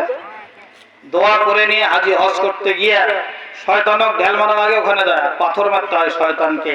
শয়তানকে পয়লা ঢেল মারছে, শয়তান বলতেছে ওরে হাজি তুই তো বড় বাটপার, আমি একটা হুকুম আল্লাহর অমান্য করেছিলাম, আদমকে সিজদা করতে বলেছিল সিজদা করি নাই, একটা হুকুম মাত্র অমান্য করেছিলাম, তাই আমি শয়তান হয়ে গেছি।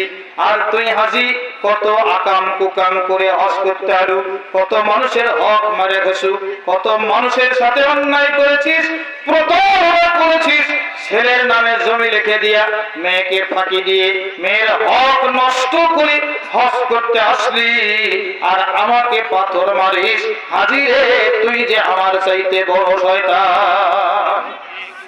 কথা কন ঠিক কিনা? হজ করে এসে জমির আল এমন ভাবে কাটছে মনে হয় পুল সেরাতের পুল, বকরি উঠতে ভয় পাচ্ছে। কথা কন ঠিক কিনা? আমি বলতেছিলাম আল্লাহর নবী বলেছেন মেয়েদেরকে ঠকাইও না, মেয়েদেরকে ঠকাইলে মেয়েদের হক যদি নষ্ট করো ওরে হত হতভাগা পিতারা, এই কাজ যারা করেছ তারা জাহান্নাম তাদের উপর ওয়াজিব হয়ে গেছে। জান্নাতে যদি যেতে চাও তাহলে ন্যায় বিচার করবে, ছেলের সাথে মেয়ের সাথে ন্যায় বিচার করবে। এরপরে বিশ্ব নবী নারীদের সংস্কার করতে গিয়া, নারীদের মর্যাদা সংরক্ষণ করতে গিয়ে বললেন, ওরে নারী জাতি, তোমরা দুনিয়ার মধ্যে সবচাইতে মূল্যবান সম্পদ, যদি তোমরা 4টি কাজ করতে পারো। মা বোনেরা, এই 4টি কাজের কথা ভালো করে শুনে রাখুন। 1 নম্বর কাজ হলো ইজা সাল্লাত খামসাহা, 5 ওয়াক্ত ফরজ নামাজ গুরুত্বের সাথে আদায় করবে। ও সালাত সাহরা, 30টি ফরজ রোজা ঠিক মতো পালন করবে।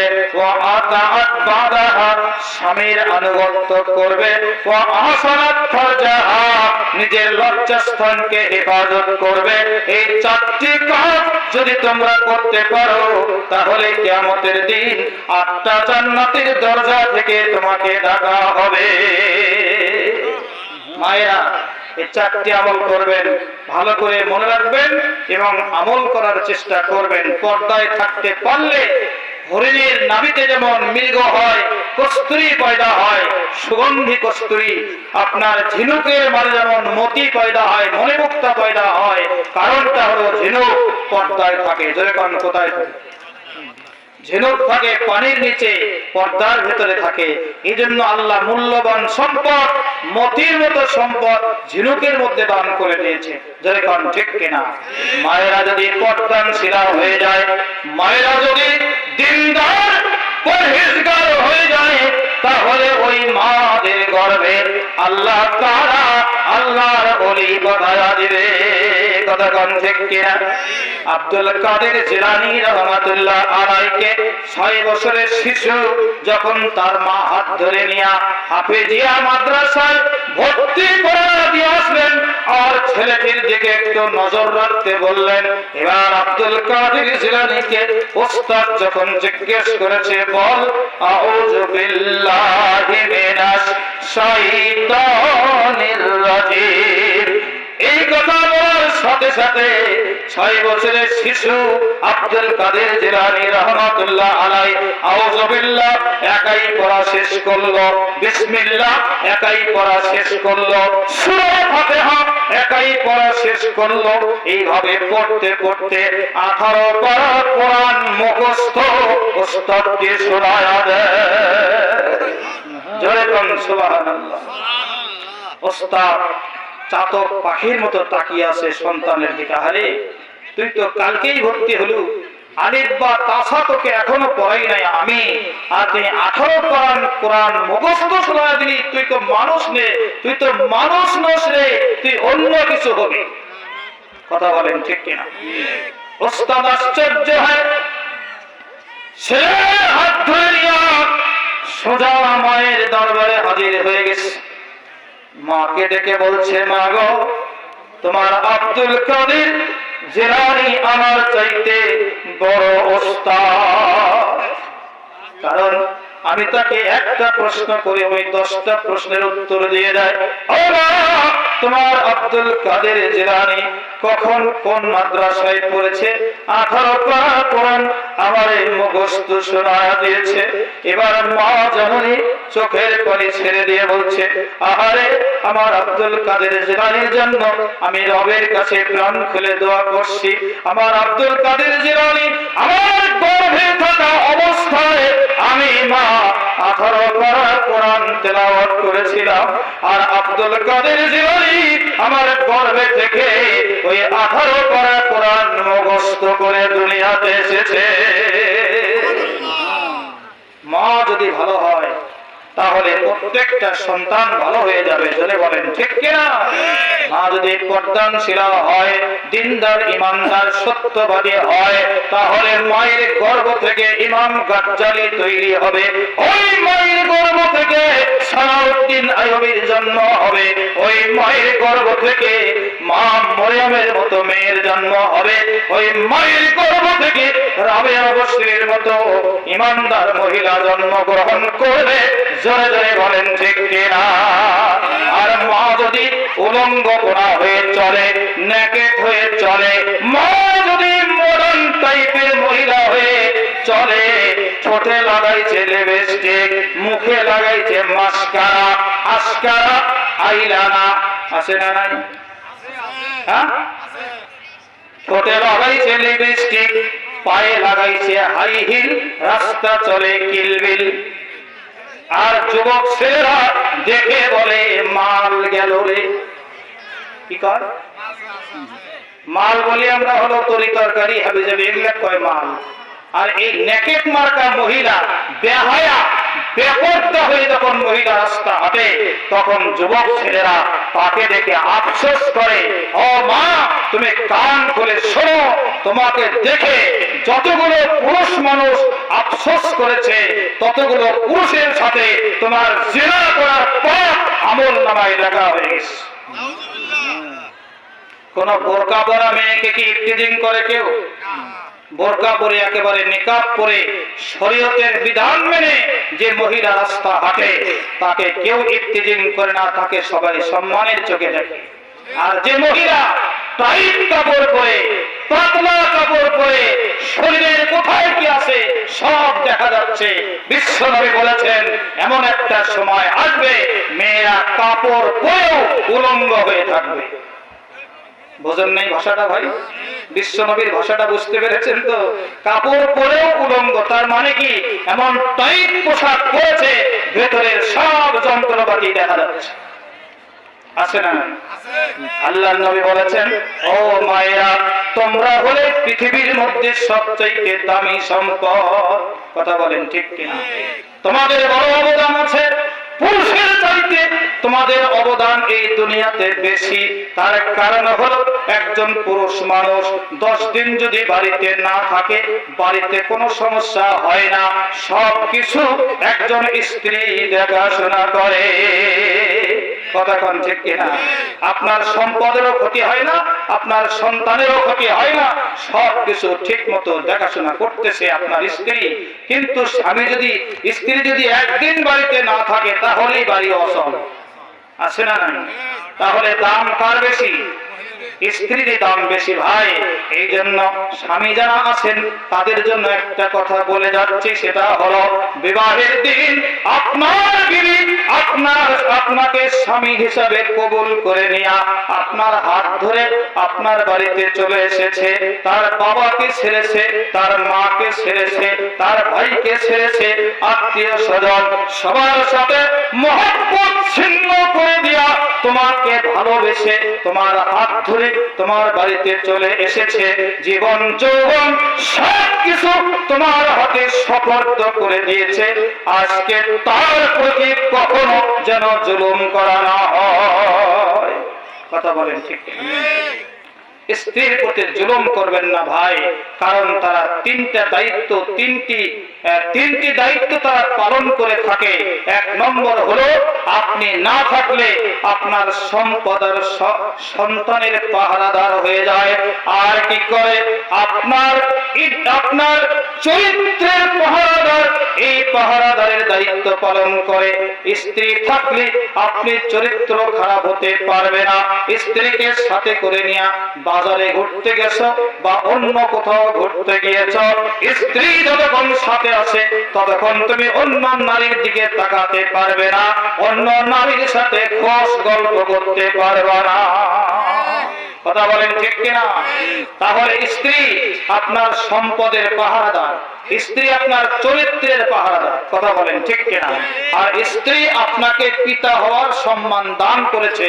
স্ত্রী যদি গর্ভে সন্তান ধারণ না করত, আপনার ছেলে আপনার মেয়েকে যদি গর্ভে ধারণ না করত, তাহলে আপনি পিতা হওয়ার সম্মান পাইতেন না। পিতা হতে পারতাম আমরা? বিবি যদি সন্তান গর্ভে না ধরতেন, হ্যাঁ, পিতা তো সন্তান রেখেই আউট, আর কোনো খোঁজ খবর নাই। এজন্য কবি বলেছেন, পিতা আনন্দে মাতিয়া সাগরে ভাসাইয়া সেই তো চলিলা গেল ফিরে আইল না। কথা বলেন ঠিক কিনা? মায়ে কি করে? কষ্ট করে সন্তান ধারণ করে গর্ভে, তারপরে ডেলিভারি করে, লালন পালন করে। এই তিনটা কাজের মধ্যে পিতার কোনো দায়িত্ব নাই। ধরে কোন ঠিক কিনা? বন্ধুরা আমার, এই জন্য কবি বলেছেন 10 মাস 10 দিন মায়ে গর্ভে দিল ঠাই, রক্ত মাংস খেয়ে আমি ভবে আইলাম ভাই। ভূমিষ্ঠ হইয়া যখন উঠিলাম কান্দিয়া, শান্ত করিল মায়ে বুকের দুগ্ধ দিয়া। মায়েরই প্রসবে কালে বুক ভাসে নয়নের জলে, সন্তানের লইয়া কোলে জুড়াই প্রসব বেদনা। দুঃখের দরদি আমার জনম দুঃখী মা, গর্ভধারিণী মা, জনম দুঃখিনী মা। দুঃখের দরদি আমার জনম দুঃখী মা। কথা বলেন ঠিক কিনা? পুত্র যদি কুপুত্র হয় মায়ে নাহি ফেলে, হাজার দোষ রাখিয়া গোপন তবু মায়ে পারে। বাবা রাগ করেছে, ছেলেকে মারবে, লাঠি তুলেছে, মা দৌড়ে গিয়া লাঠি আর সন্তানের মাঝখানে দাঁড়িয়ে যায়। কথা বলেন ঠিক কিনা? ওকালতি শুরু করে, এবারের মতো ক্ষমা করে দাও, আর ভুল করবে না। মায়ের পিঠে যদি 2-4টা বাড়ি পরেও তাও মা সহ্য করে সন্তানকে মারতে দেয় না। এরকম মা আছে না নাই? এই জন্য কবি বললেন, পুত্র যদি কুপুত্র হয় মায়ে নাহি ফেলে, হাজার দোষ রাখিয়া গোপন তবু মায়ে পালে। অন্ধ আতুর কানা খোরা কারো সন্তান হলে, ধুলা ধেরে তবু মায়ে টান দিয়া লয় করে। আবার অসুখ হলে দেখি চাইয়া মা রইছে বিছানায় বইয়া রে, বলে আমার আল্লাহ নাও উঠাইয়া সন্তানের নিও না। দুঃখের দরদি আমার জনম দুঃখী মা, গর্ভধারিণী মা, জনম দুঃখিনী মা। দুঃখের দরদি আমার জনম দুঃখী মা। বিদেশেতে যদি কারো ছেলের বিপদ হয়, আশপাড়শি জানবার আগে জানে তাহার মায়ে। কেঁদে বলে ওগো আল্লাহ গফুর গফফার, দয়া করে মাফ করে দাও সন্তান আমার। বিশ্ব নবী ডেকে বলে জান্নাত মায়ের চরণ তলে রে, ওরে তার বুখারীর হাদিস খুলে করছেন নবী ঘোষণা। দুঃখের দরদি আমার জনম দুঃখী মা, গর্ভধারিণী মা, জনম দুঃখিনী মা। দুঃখের দরদি আমার জনম দুঃখী মা। কথা বলেন ঠিক কিনা? এই জন্য ভাই, মায়ের সাথে আর বাবার সাথে কখনো খারাপ আচরণ করবে না। আল্লাহ তাআলা বলে দিয়েছেন সূরা বনী ইসরাঈল, ও কাজা রাব্বুকা আল্লা তা'বুদু ইল্লা ইয়াহু ওয়া বিল ওয়ালিদাইনি ইহসানা। আল্লাহর ইবাদত করার পরে 2 নম্বর পিতামাতার সাথে ভালো আচরণ করবে। কার সাথে? পিতামাতার সাথে ভালো আচরণ করবে। এখানে আল্লাহ সন্তানকে 5টা দায়িত্ব দিয়েছেন।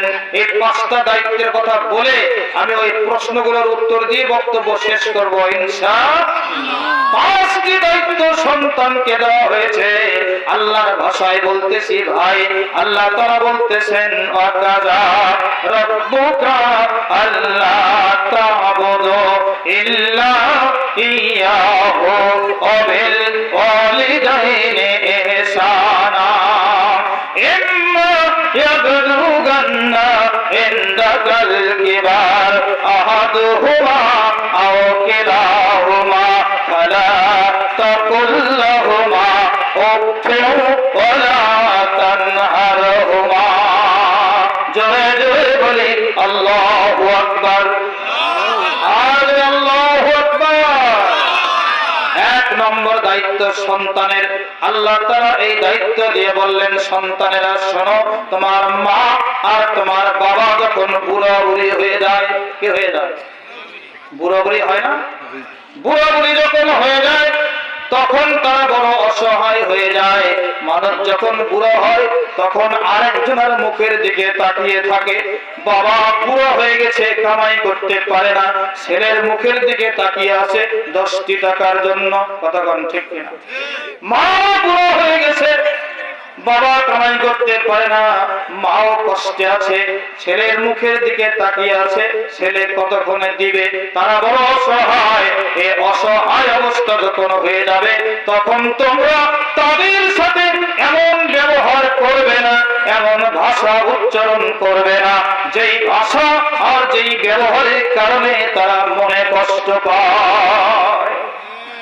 1 নম্বর বললাম ভাই, একটু ভালো করে খেয়াল করবেন, যাদের মা বাবা বেঁচে আছে তাদের আস্ত জান্নাত যেন দুনিয়ায় রয়ে গেছে। 2 নম্বর, ওয়ালা তানহারহুমা, ওরা যদি কিছু বলে, কোনো কিছু দাবি করে তোমার কাছে, কোনো পরামর্শ দেয়, তাহলে তোমরা তাদেরকে ধমক দিয়ে কথা বলবে না। চোখ গরম করে ধমক দিয়ে কথা বলে, আছে না নাই? জোরে কর। ছেলেরা কথা বলতেছে, বুড়ো বাবা লাঠিতে ভর করে করে এসে বলল, বাবা তোমরা এটার চাই এটা করো, একটা পরামর্শ দিয়েছে। আর ছেলেরা গর্জে উঠেছে, চুপ করো, তুমি কি বোঝো? আছে না নাই? বাবা আফসোস করতেছে, আরে আমি জন্ম দিলাম, লেখাপড়া শিখাইলাম, চাকরি করতেছিস, সংসার করতেছিস, এতদিন আমি বুঝেছিলাম, এখন আর কিছু বুঝি না। কথা বলেন ঠিক কিনা? বন্ধুরা আমার, আল্লাহ তাআলা বললেন ধমক দিয়ে কথা বলবে না। তোমার বাবা তোমার জন্য তোমাকে ডেকে বলেছে, বাবা 10টা টাকা দে, আমার আগে থেকে একটু চা খাওয়ার অভ্যাস আছে না? এখন টাকা নাই আর খাইতে পারি না, মানুষ চা খায়, আমি তাকিয়ে দেখি, বাবা 10টা টাকা দে। বাজারে যাওয়ার সময় বলছে, এবার ছেলে ধমক দিয়ে বলল, চা খাওয়া বাদ দিতে পারো না, 1 টাকা কামাই করতে পারো না, চা খাওয়ার ফুটানি তো ঠিক আছে। বলে কি বলে না? আল্লাহ এটা নিষেধ করে দিয়েছেন, খবরদার, তুই যখন ছোট ছিলি তখন তোর বাবা একটা দরকারি খরচ করার জন্য টাকা পকেটে উঠিয়েছে, এই সময় তুই গিয়ে আবেদন করে বলছিস, আব্বা আমাকে এইটা কিনে দাও, ওইটা কিনে দাও। তোর আব্বার সংসারের খরচ বাদ দিয়া তোর দাবি পূরণ করে দিয়েছে, আজকে তোর কাছে 10টি টাকা চেয়েছে, তোর মেজাজ কেন খারাপ? কথা বলতে মা জ্বরে ভুগতেছে, কয়দিন হলো, বলছে বাবা আমার জন্য 2টা প্যারাসিটামল নিয়ে আসিস তো। তখন এই কুলাঙ্গার সন্তান জবাব দেয়, মরতে পারো না? দেখছেন কথার সাইজ, মরতে পারো না তুমি? বড়ি কেনার টাকা আমার কাছে নাই, অথচ বন্ধুর সাথে করে পেঁয়াজু, চা, রসগোল্লা, চমচম, লাড্ডু কত কিছু খাইতেছে, বন্ধুর পিছনে খরচ করতেছে, আর মায়ের জন্য প্যারাসিটামল হয় না। এরকম কুলাঙ্গার সন্তান পৃথিবীতে আছে না নাই? মা বাবা তো বেশি চায় না ভাই, বাবার হাতে 10 টাকা দিয়ে দেখেন কত খুশি হয়ে গেছে, মায়ের হাতে একটা আপেল তুলে দেন, দেখেন কত খুশি হয়ে গেছে। কথা বলেন ঠিক কিনা? আর শ্বশুর বাড়ির তো ব্যাগে ব্যাগে নিয়ে গেলেন সারা জীবন, একদিন যদি না নিতে পারেন তাহলে শ্বশুর বাড়ি থেকে বলা হয় ফকিরের জাত। কিসের জাত? বলে কি বলে না? ফকিরের জাত। একে দিয়ে কেন বেটিক বিয়ে দিয়েছি? মা কোনদিন এই কথা বলে না, বাবাও কোনদিন এই কথা বলে না। 2টা দায়িত্বের কথা বললাম ভাই। এরপরে আল্লাহ 3 নম্বর দায়িত্ব সন্তানদের জন্য বর্ণনা করে দিয়েছেন, অকল্লাহুমা কাউলান কারীমা। তাদের জন্য সুন্দর সুন্দর ভাষা ব্যবহার করবে, সুন্দর করে ডাক দিবে। আজকালকার নির্লজ্জ কিছু ছেলে মেয়ে রয়েছে, এরা নিজের বাপকে আব্বা করে ডাকে না, স্ত্রীর বাবাকে ফকিরের মতো আব্বা করে ডাকে, নিজের মাকে মা বলে ডাকে না, স্ত্রীর মাকে মা বলে ডাক দেয়। কথা বলেন ঠিক কিনা? এক মা প্রতিবন্ধী ছেলে ঘাড়ে করে নিয়ে ভিক্ষা করে খায়, বলা হলো এর তো হাত পাও কিছুই নাই, একে পালা আর না পালা তো এক সমান, তুমি একে ঘাড়ে করে ভিক্ষা করছো কেন মা? মা তখন চোখের পানি ছেড়ে দিয়ে বলেছে, ও যদি কিছুই করতে না পারে আমার কোনো আফসোস নাই, ও দিন শেষে একবার তো অন্তত আমাকে মা করে ডাক দিবে। মায়ের কাছে মা ডাকের চেয়ে মূল্যবান শব্দ পৃথিবীতে আর নেই। আর মা ওই মা ডাক শোনার জন্য তাকিয়ে থাকে, সন্তান কতক্ষণে আমাকে মা করে ডাকবে। বন্ধুরা আমার, আমরা বুঝি না। এরপরে আল্লাহ তাআলা বলছেন, ওয়াফিদ লাহুমা জানাহাত যুল্লি মিনার রাহমাতি ওয়াকুর রাব্বিরহামহুমা কামা রাব্বায়ানি সগীরা। জোরে বলি মারহাবা। চতুর্থ নম্বর দায়িত্ব আল্লাহ দিয়েছেন, সন্তানকে ডেকে বলা হলো পিতা মাতাকে আদর যত্ন করবে, ওদেরকে আঘাত দিবে না, ওদেরকে কষ্ট দিবে না। তোমার জীবনের প্রথম ইনকামের টাকাটা, বেতনের প্রথম দিনের টাকাটা মা বাবার জন্য খরচ করবে। আর কারো কথা কিন্তু কোরআনে বলা হয় নাই।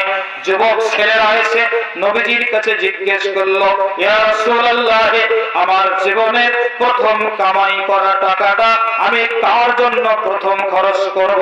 আল্লাহ তাআলার আয়াত নাযিল হয়ে গেল। জিবরাইল ফেরেশতা জানিয়ে দিল, নবী গো, ওই সন্তানকে জানিয়ে দাও ও যেন ওর জীবনের প্রথম ইনকামের টাকাটা মা আর বাবার জন্য খরচ করে। আমরা কার জন্য করি ভাই? আমরা করি হলো শালীর জন্য। শালী বউ যদি ছানা জিলাপি আনবার করে, ছানা জিলাপি তোলে খাওয়া শালী, শালীর সাথে করে স্টল ফ্রি করে দিস, খা শালী, তুই আমার কলিজার শালী, যেরকম ছানা জিলাপি খা, রসগোল্লা খা, খাইতে খাইতে মরে না তো দাফন কাফন করবো মিষ্টি দিয়ে আসে। এরকম বেয়াদব আছে না?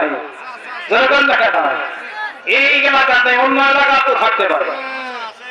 সুতরাং আল্লাহ তাআলা বলেছেন প্রথম খরচটা মা বাবার জন্য করবে। কেন বলছে এই কথাটা? এই কথার রহস্য হলো যে দুনিয়ার সব মানুষের দোয়া যদি ফেল হয়ে যায়, কিন্তু মা বাবার দোয়া ফেল হয় না, আল্লাহর দরবারে কবুল হয়ে যায়। জোরে জোরে বলি মারহাবা। বিশ্বনবী ডেকে বললেন, ওরে সন্তানেরা, পিতা মাতাকে যদি কিছুই দিতে না পারো, কমপক্ষে তার সাথে হাসি মুখে কথা বলবে। কি মুখে কথা বলবে? কিছুই দিতে পারো নাই, কিন্তু হাসি মুখে কথা বলো। পিতা মাতার দিকে যদি একবার হাসি মুখে কথা বলতে পারো, তাহলে তোমার আমল নামার ভিতরে একটা কবুল হজের সওয়াব লিখে দাও। যতবার হাসি মুখে দেখবে ততবার একটা কবুল হজের সওয়াব লিখে দেওয়া হবে। এত মর্যাদা যেখানে আমরা সেখানে নাই। শান্তি আসে কেমন? বন্ধুগণ, 5 নম্বর দায়িত্ব দিয়েছে সন্তানকে, সেটা হলো যে বিশ্বনবী ডাকতে বললেন, সন্তানেরা শোনো, তোমরা পিতামাতা বেঁচে থাকতে 4টি দায়িত্ব পালন করবে। মারা যাওয়ার পরে তোমাদের পিতামাতার খেদমত করবে। আল্লাহর নবীকে বলা হলো, ইয়া রাসূলুল্লাহ, বেঁচে থাকতে না হয় সেবা, মারা যাওয়ার পরে কেমনে খেদমত করব, কেমনে সেবা করব?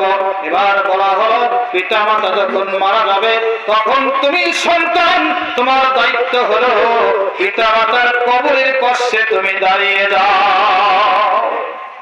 মা বাবার কবরের পাশে দাঁড়াই আমরা? কথা কয় না কেন?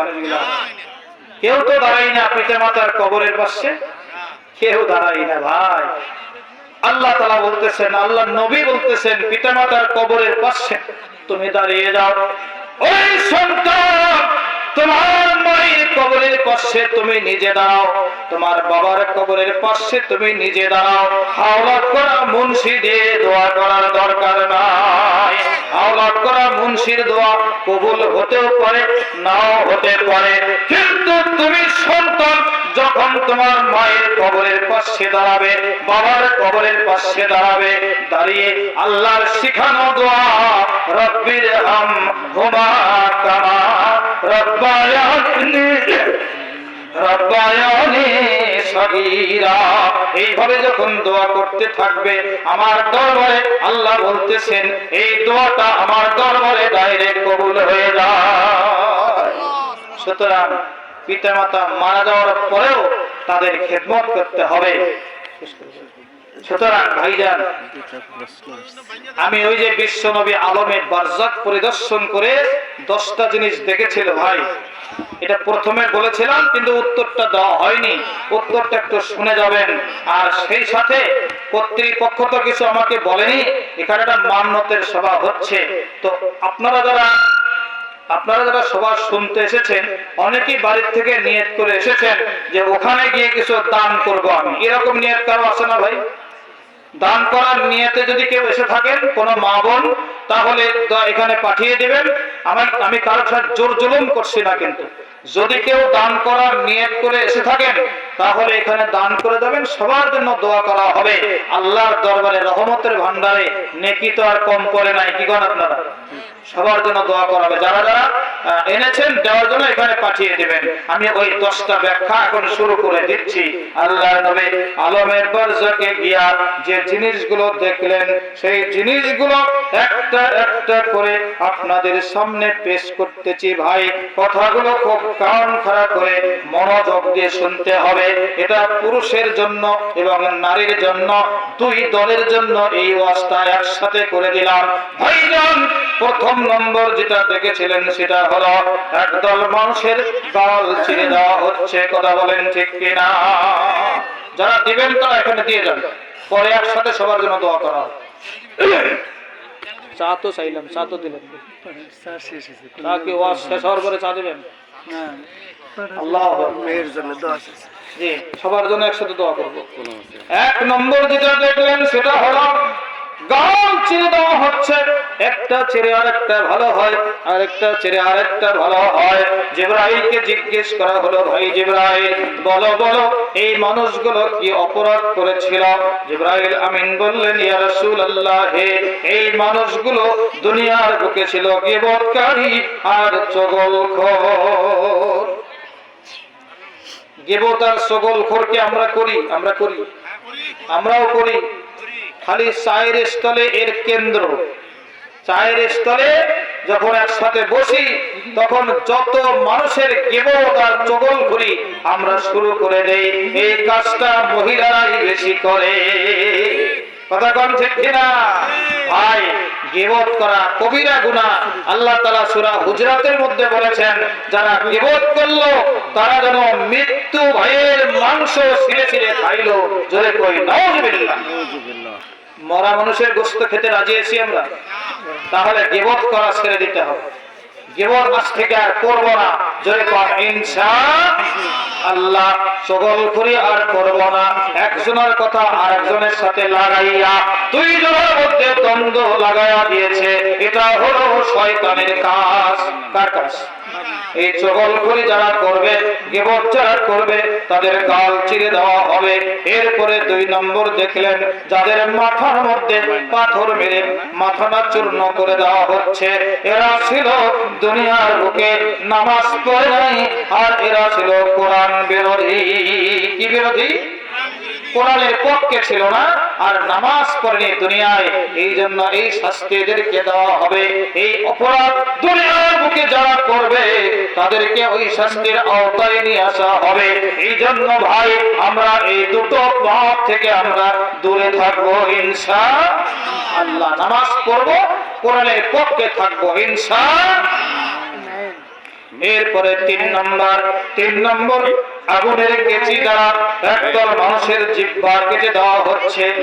আল্লাহর নবীকে জিজ্ঞেস করা হলো, জিবরাইলকে জিজ্ঞেস করা হলো, ইয়া ভাই জিবরাইল বলো বলো এই লোকগুলোর কেন জিহ্বা কেচি দিয়ে কেটে দেওয়া হচ্ছে? জিবরাইল আমিন বললেন, হুজুর গো, এরা হলো সেই ব্যক্তি যারা দুনিয়াতে মিথ্যা কথা বলতো। কি বলতো? মিথ্যা কথা আমরা বলি। এই যে ছাতা মার্কা এসে তখন ভোট চাইলো, তখন বললাম আমি তোমারই কথাই বলতেছি। যেই বার তোমার হুকা মার্কা লাগছে, তোমরা আমরা তো একই গোষ্ঠীর লোক, ভোট তোমাকে দেবো না তো কাক দেবো। ফির আগ মার্কা যখন আসে কয় একই দল করি আমরা সলিড। দেখছেন কথার সাইজ, এক মুখে কত কথা। হ্যাঁ, সুলাইমান নবী এই হুদ পাখির দায়িত্ব দিয়েছিল যে আমার দেশে মানুষের মুখ কয়টা আর পাছা কয়টা একটু গনে আসো তো। হুদ পাখি চক্কর মেরে এসে কয়, হুজুর বলবো? ভয় লাগতেছে বলতে। বলে নির্ভয়ে বলো। বলে যে মুখের চাইতে পাছার সংখ্যাই বেশি। সুলাইমান আলাইহিস সালাম হাসতে হাসতে বলতে, কি পাগল রে, মুখও যে কয়টা পাছাও তো সেই কয়টাই থাকবে, কি কর পাছা কেমনে বেশি হয়? হ্যাঁ, না হুজুর পায়খানার রাস্তাই বেশি। কেমনে হলো? যে মানুষটা সকালবেলা এক কথা বলে, বিকালবেলা আরেক কথা বলে, এক মুখ দিয়ে দুই কথা, ওটা মুখ নয়, ওটাও পায়খানার রাস্তা। কথা কি বুঝেছেন ভাই? এই জন্য পায়খানার রাস্তাই বেশি, মুখের সংখ্যা খুব কম। হ্যাঁ, এমনি ভাবে যারা মিথ্যা বলে তাদের জিহ্বা আগুনের কেচি দ্বারা কেটে দেওয়া হবে। চতুর্থ নম্বর দেখলেন একদল মানুষের ঠোঁট বড় মোটা হয়ে গেছে। জিজ্ঞেস করা হলো এরা কি অন্যায় করেছিল? এবার প্রশ্নের উত্তর দিয়ে জিবরাইল ফেরেশতা বলতেছে, হুজুর গো, এরা হলো সেই ধরনের লোক, এরা হলো সেই দায়িত্বশীল, ওই মেম্বার, চেয়ারম্যান, এমপি, মন্ত্রী ছিল। এরা এতিমের মাল ভক্ষণ করে নিজেদের ভাগ্যের পরিবর্তন করেছে। এতিমের মাল যারা খায় এদের দুই ঠোঁট মোটা হবে, একটা আসমানে আর এক ঠোঁট থাকবে জমিনে। জোরে বলে নাউজুবিল্লাহ। ভাই, অন্যায় ভাবে কারো মাল আত্মসাৎ করব না ইনশাআল্লাহ। এরপরে 5 নম্বর যেটা দেখলেন, আগুনের গর্তের ভিতরে উলঙ্গ নারী পুরুষকে জ্বালিয়ে দেওয়া হচ্ছে। জিজ্ঞেস করা হলো এরা কারা? বলা হলো এরা সেই নারী পুরুষ যেই পুরুষেরা নিজের ঘরে হালাল স্ত্রী রেখে অন্য নারীর সাথে পরকিয়া করত। কি করত? পরকিয়া বোঝেন তো? এই নিজের স্ত্রী ঘরে থেকে অন্যের বউয়ের সাথে টাপুর টুপুর করত, উস্কি ঘুস্কি করত, এনজয় করত না, তারা হলো ওই পুরুষ যারা আগুনের মধ্যে রয়েছে। আর নারীরা যারা স্বামীর চোখ ফাঁকি দিয়া অন্য পুরুষের সাথে নষ্টি ফষ্টি করেছিল, এই নারী পুরুষদেরকে উলঙ্গ করে এক জায়গায় আগুনের গর্তের মধ্যে জ্বালিয়ে দেওয়া হচ্ছে। এইজন আমরা এই পাপ থেকে দূরে থাকবো। জোরে বলি আল্লাহুম্মা আমিন। এই পাপ আমরা করব না ভাই, রাজি আছি তো? মায়েরাও মনে মনে স্বীকার করেন আমরাও স্বামীর চোখ ফাঁকি দিয়া অন্য পুরুষের সাথে নষ্টি ফষ্টি করব না। এরপরে 6 নম্বর যে জিনিসটি দেখলেন সেটা হলো রক্তের নদীর ভিতরে একদল মানুষ সাঁতার কাটতেছে। কথা মনে আছে না? সিরিয়াল উল্টাপাল্টা হলে কোনো সমস্যা নাই, খালি বিষয়গুলো একটু খেয়াল করেন। রক্তের নদীর মধ্যে মানুষগুলোকে দেখে নবীজি জিজ্ঞেস করলেন, ভাই জিবরাইল, এরা কি অন্যায় করেছে? জিবরাইল আমিন বলবে, আল্লাহর নবী গো, এরা হলো সেই লোক যারা হারাম খাইতো। কি খাইতো? হারাম খাইতো। আর সুদের ব্যবসা ছিল জমজমাট। আসরের নামাজ পড়ে ডায়েরি খাতা নিয়ে বের হয়েছে। আসরের নামাজ কিন্তু পড়লো বাজার মসজিদে, পুরো ডায়েরি খাতা নিয়ে বের হয়েছে। করছে কোথায় যাবা ডায়েরি খাতা নিয়ে? দোকানে দোকানে সুদের টাকা লাগাচ্ছি, ওর ইন্টারেস্ট তুলবে যাচ্ছি। জোরে কোন সুবহানাল্লাহ। হাই রে বাপ্পা, পল্লীটা কি রে? নামাজ পড়লি আল্লাহর জন্য আর সুদ খাচ্ছিস কার জন্য? বন্ধুগণ, এক বাপ্পা মসজিদের মধ্যে তসবিহ টেপে আর মসজিদেই থাকে, বাড়ির যায় না। ইমাম সাহেবকে তো সংসার চলে কি দিয়ে? হে বাড়ির যাস না যে? ও কাম আগে সারছি কেমনে? 4 বিঘা জমি বেচে 36 লাখ টাকা ব্যাংকে জমা করে রাখছি, মাসে মাসে সুদের টাকা পাই আর সংসার চালাই। নাউজুবিল্লাহ। ইমান করে তোর একটাও কবুল হবে না, তোর নামাজ জিকির আজকার কিচ্ছু কবুল হবে না। কারণ হারাম দিয়ে তোর রক্ত মাংস গঠন হয়ে গেছে। হারাম খাইলে কোনো ইবাদত আল্লাহর দরবারে পৌঁছায় না। এই বাটপার তখন কয় সে বুদ্ধিও করছি। কি করে করছি? অ্যাকাউন্ট যেটা খুলছি ওটা আমার নামে খুলি নাই, আমার বউয়ের নামে। পাপ যদি হয় তাহলে ওরই হবে। আমি খালি লাভের টাকা তুলে নিয়ে আর বাজার করি, এতে যদি কিছু পাপ হয় তাহলে জিকির আজকার দিয়ে, শোধ নামাজ দিয়ে, লাভ দিয়ে যান না। হাই রে বাপ্পা, এরকম আছে না? সুদ খাইতো যারা, রক্তের নদীর মধ্যে সাঁতার কাটতেছে তারা, আমরা যেন সুদের সাথে জড়িত না হই। বন্ধুগণ বসেন, পরে কথা বলতেছি, বসেন বসেন। এখানে আল্লাহর দরবারে নেকি কম করে নাই ভাই, ওটা নিয়ে মন খারাপ করবেন না। যারা দান করার নিয়ত করেছে তারা দান করেছে, এই টাকা আপনি নেবেন না, তাহলে না আমি টাকা দেব না, এটা নেওয়া যাবে না আপনাকে, এটা মান্যতের সবত আপনাকে নেওয়া যাবে না, এটা এই পথেই খরচ হবে, এই মাহফিলের পথেই এটা খরচ হয়ে যাবে। সুতরাং কথা সামনের দিকে এগিয়ে যাই, কথা শেষ করে দিচ্ছি। বন্ধুগণ, এই যে রক্তের নদীর মধ্যে যারা থাকবে এরা হলো সুদখোর, আমরা যেন সুদের সাথে জড়িত না হই, জোরে বলি আল্লাহুম্মা আমিন। এরপরে দেখলেন একদল মানুষ আবাদ করে, সাথে সাথে কাটে, সাথে সাথে সব শেষ হয়ে যাচ্ছে। জিজ্ঞেস করা হলো এই মানুষগুলো কারা, এত তাড়াতাড়ি ফসল কাটতেছে, ফসল গুনাচ্ছে? নবীজিকে বলা হলো ইয়া রাসূলুল্লাহ, এরা হলো সেই মানুষ যারা দুনিয়ার বুকে ইসলাম কায়েমের দলের সাথে ছিল। তার সাথে ছিল, দিন কায়েম করার পক্ষে যারা ছিল, দিন কায়েমের কাজ করেছে যারা, এই লোকগুলো সেই লোক যারা সাথে সাথে ফল ভোগ করতেছে। জোরে বলি আল্লাহ যেন এই পথে আমাদেরকে কবুল করে নেন, বলি আমিন। এরপরে যেটা দেখলেন, কিছু মহিলার স্তনের মধ্যে বিষাক্ত সাপ দংশন করতেছে। এই মহিলাগুলো কারা? যাদের স্তনের মধ্যে বিষাক্ত সাপ দংশন করতেছে। আল্লাহর নবীকে বলা হলো ইয়া রাসূলুল্লাহ, এরা হলো সেই নারী যারা নিজের স্বামীর অনুমতি না নিয়ে অন্যের সন্তানকে দুধ পান করাইতো। জোরে বলি নাউজুবিল্লাহ। এরপরে যেটা দেখলেন, একদল মানুষের চুলের মধ্যে আগুন লাগিয়ে দেওয়া হয়েছে।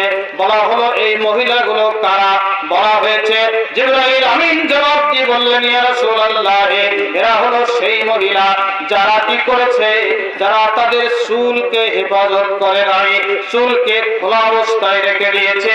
দুনিয়ার মানুষকে চুলের বাহার দেখাইতো, চুলের মধ্যে শ্যাম্পু লাগাইয়া, কসমেটিক লাগাইয়া চুলকে বিদেশি মুরগির বাসার মতো খুলে রাখতো, আর মানুষকে দেখায়া বেড়াইতো, চুলের বাহার প্রদর্শন করাইতো, যেই চুল স্বামী ছাড়া আর কাউকে দেখানো যায় না। এই চুলের বাহাদুরি করেছিল যারা, তাদের চুলগুলো 2 মাইল লম্বা করে দেওয়া হবে, চুলের আগায় আগুন লাগানো হবে, আর মগজ গলে গলে পড়ে যাবে। মায়েরা বোনেরা সাবধান হয়ে যান। আপনার ইজ্জত আবরু, আপনার লজ্জাস্থান সহ আপনি সব সময় পর্দায় থাকবেন, তাহলে আপনার দাম, আপনার মান মর্যাদা বেড়ে যাবে। বন্ধুগণ, এমনি ভাবে আল্লাহর নবী এই জিনিসগুলো আলমে বারজাকের মধ্যে দেখেছিলেন। আলমে বারজাকি দেখার পরে জিবরাইল আমিনের সাথে এই জিনিসগুলো ব্যাখ্যা করে দুনিয়ার মানুষকে জানিয়ে দেয়। আমরা এই 10টা কাজ, আমরা 10টা অন্যায় থেকে আমরা বিরত থাকবো ভাই। আল্লাহ পাক আমাদের সবাইকে তৌফিক দান করুক। আমা তৌফিকে ইল্লা বিল্লাহ। এটা কিসের কথা হচ্ছে? ওটা কি কিসের প্রশ্ন বাবা? সে ওয়াস্ত করছে, এই প্রশ্নের উত্তর দেওয়া হয়েছে যে বউ রেখে অন্যের